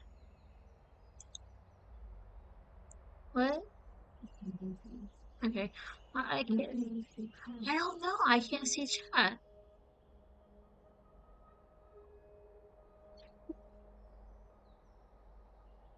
I can see the little chat in the. This is good.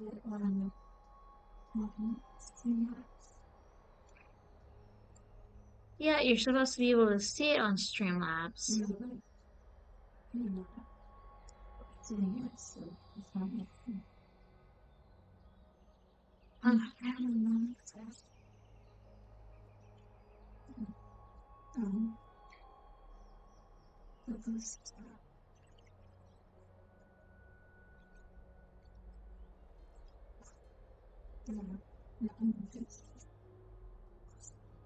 Yeah, but I don't like doing that. But I can, sir. I can do it for us. The time is right. Give me all that I need, and I shall accomplish this grand feat on your behalf.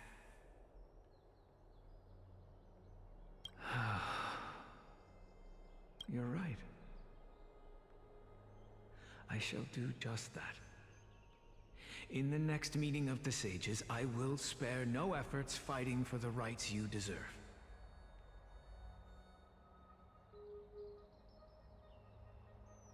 Go. Establish your own school of thought.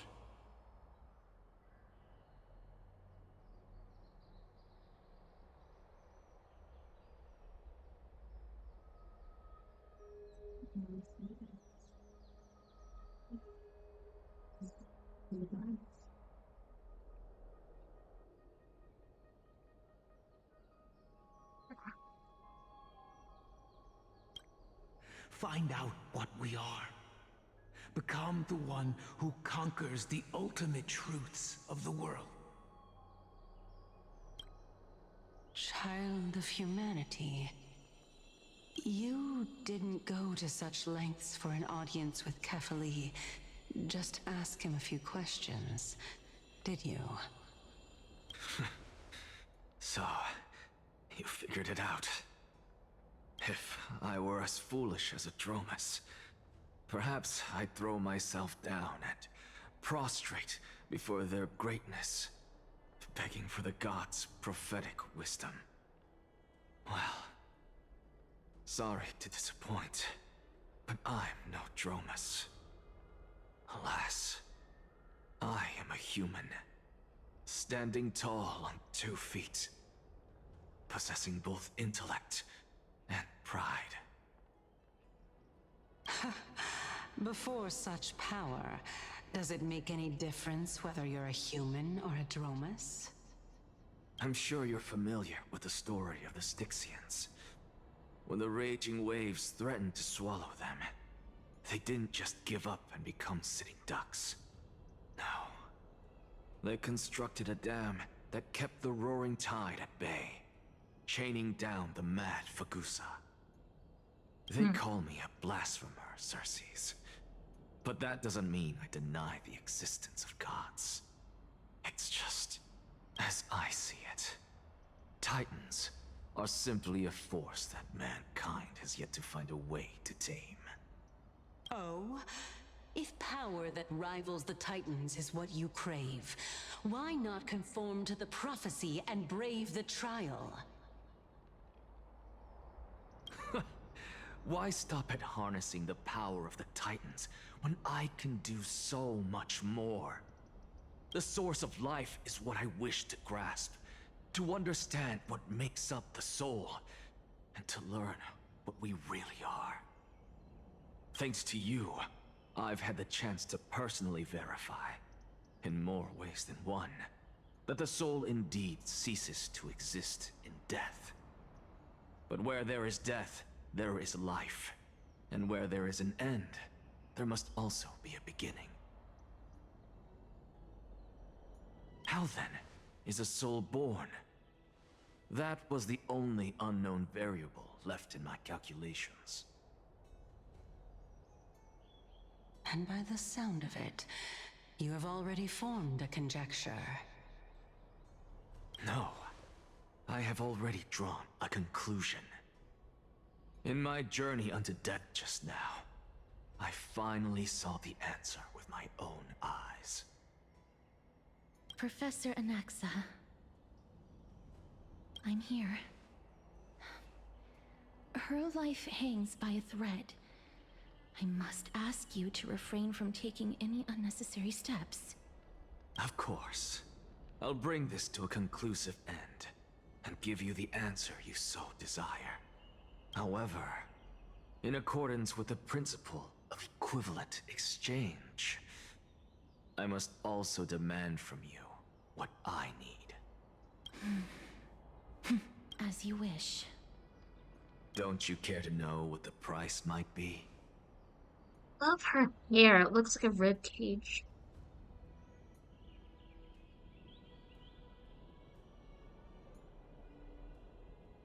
It's a matter of uncovering the truth about the Death Titan and her survival. This may be the only time I can ever save someone's life. There is no need for me to think twice. I see. In that case... Indulge me.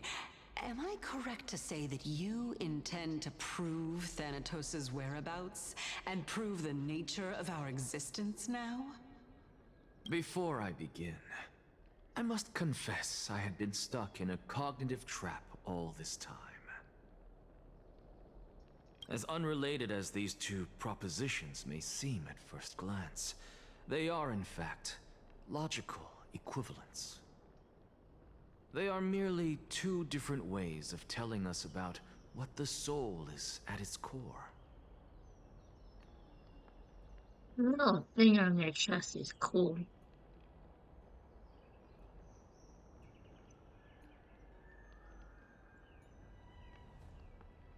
However, you and Anaxa are incredibly insufferable.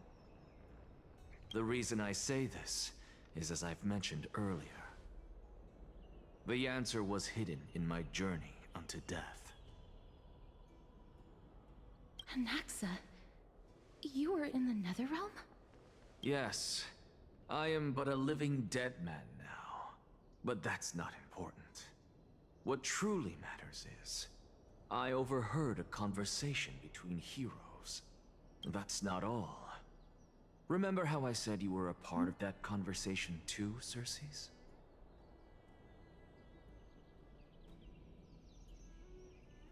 And I've told you that I have no recollection of such an event. That was likely just an illusion conjured up by the mind of a dying man. Of course you would remember. Because that wasn't you. That was Calypso, one of the 7 sages of the Grove. Calypso? Huh? Oh, that's the name I made up on a whim when speaking to this girl. How do you know of it? And surely you jest. Don't you think I, of all people, would know if that were the name of one of the 7 sages under the shade of my tree? Don't you claim to know the Grove's past like the back of your hand? It seems you've lost even the memories seared into your soul. Use your head, Circes. Since all of this took place in the realm of the dead, it stands to reason their likenesses are of souls from the past. The living cannot step foot into that world, so who could they be? Think about Calypso. Why does she share your likeness, yet you have no idea who she is? The answer is evident, is it not? Those fallen heroes are the mortal incarnations of the Titans before their ascensions to godhood. The gods aren't master creators born out of thin air, and they are no different from humans, because they all evolved from one. Ooh.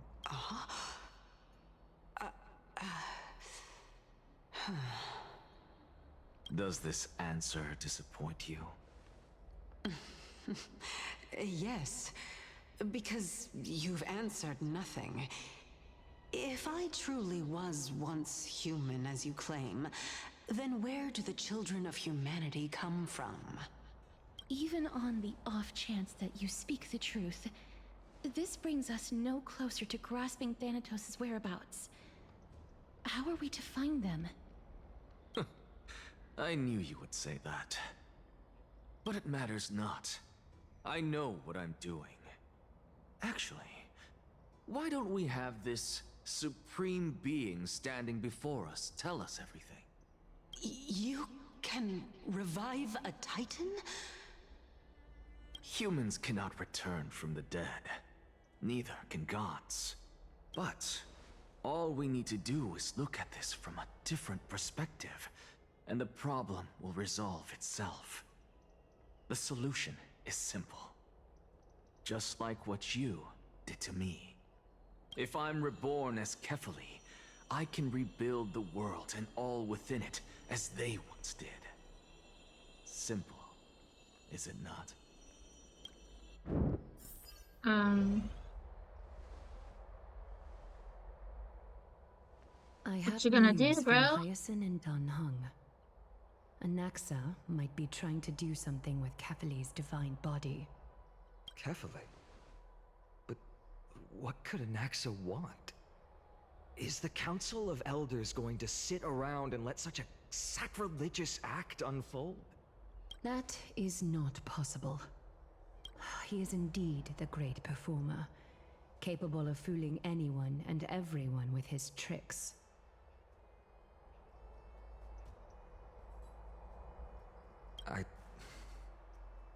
I'm sorry. No need for guilt, for this is good news to us. The Council of Elders has found themselves a traitorous ally. Anaxa's ambitious desires will be something we can exploit. What we should be doing now is to keep our eyes peeled for whichever trickery Kynus is up to, and react accordingly to thwart her plans. Being Akima's political center, the Demigod Council holds just as much significance as the Vortex of Genesis. Someday, after my duty is over, this site will take the place of the battlefield where you hunt gods. Become the next challenge you ought to overcome. Till then, it's best to get used to this place as soon as possible.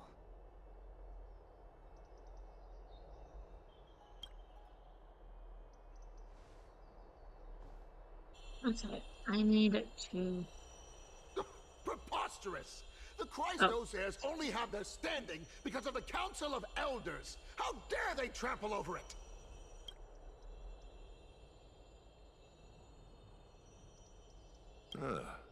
It's been a while.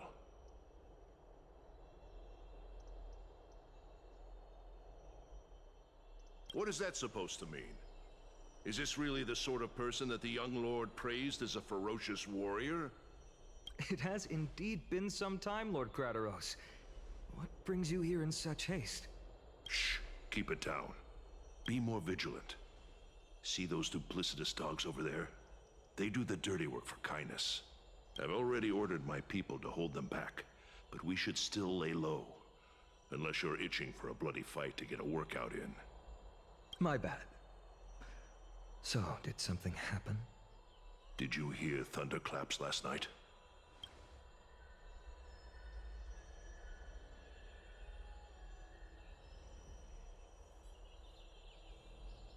Hacker, what? She's been through a lot lately. Please pardon her. Can you tell us more about these thunderclaps? Thunderclaps are beacon signals of strife. They are a message from the young lord. He threw a spear bearing several words at Akama. Watch out. The Flame Reaver is back. I guessed as much. We didn't actually kill them back at the Kremnos Arena. I figured this is something you would want to know. We Kremnoans never back down from a fight. So if you plan to take that thing down in a battle, reach out to me anytime. You have my gratitude. I will let Aglaya know about this right away. Remind her to be on her toes while you're at it. That vicious kindness has been unusually active lately. Those lackeys she keeps under cover have been going in and out of the city a lot more frequently these days. Some even seem to be getting Kremnoans to defect to the Council.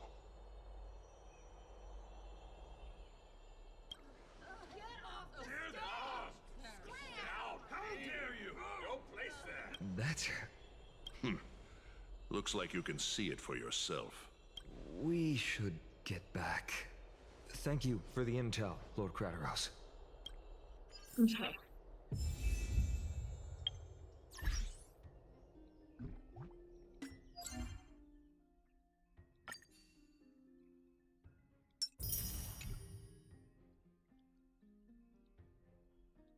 I will be right back.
Okay, I'm gonna end the stream real quick.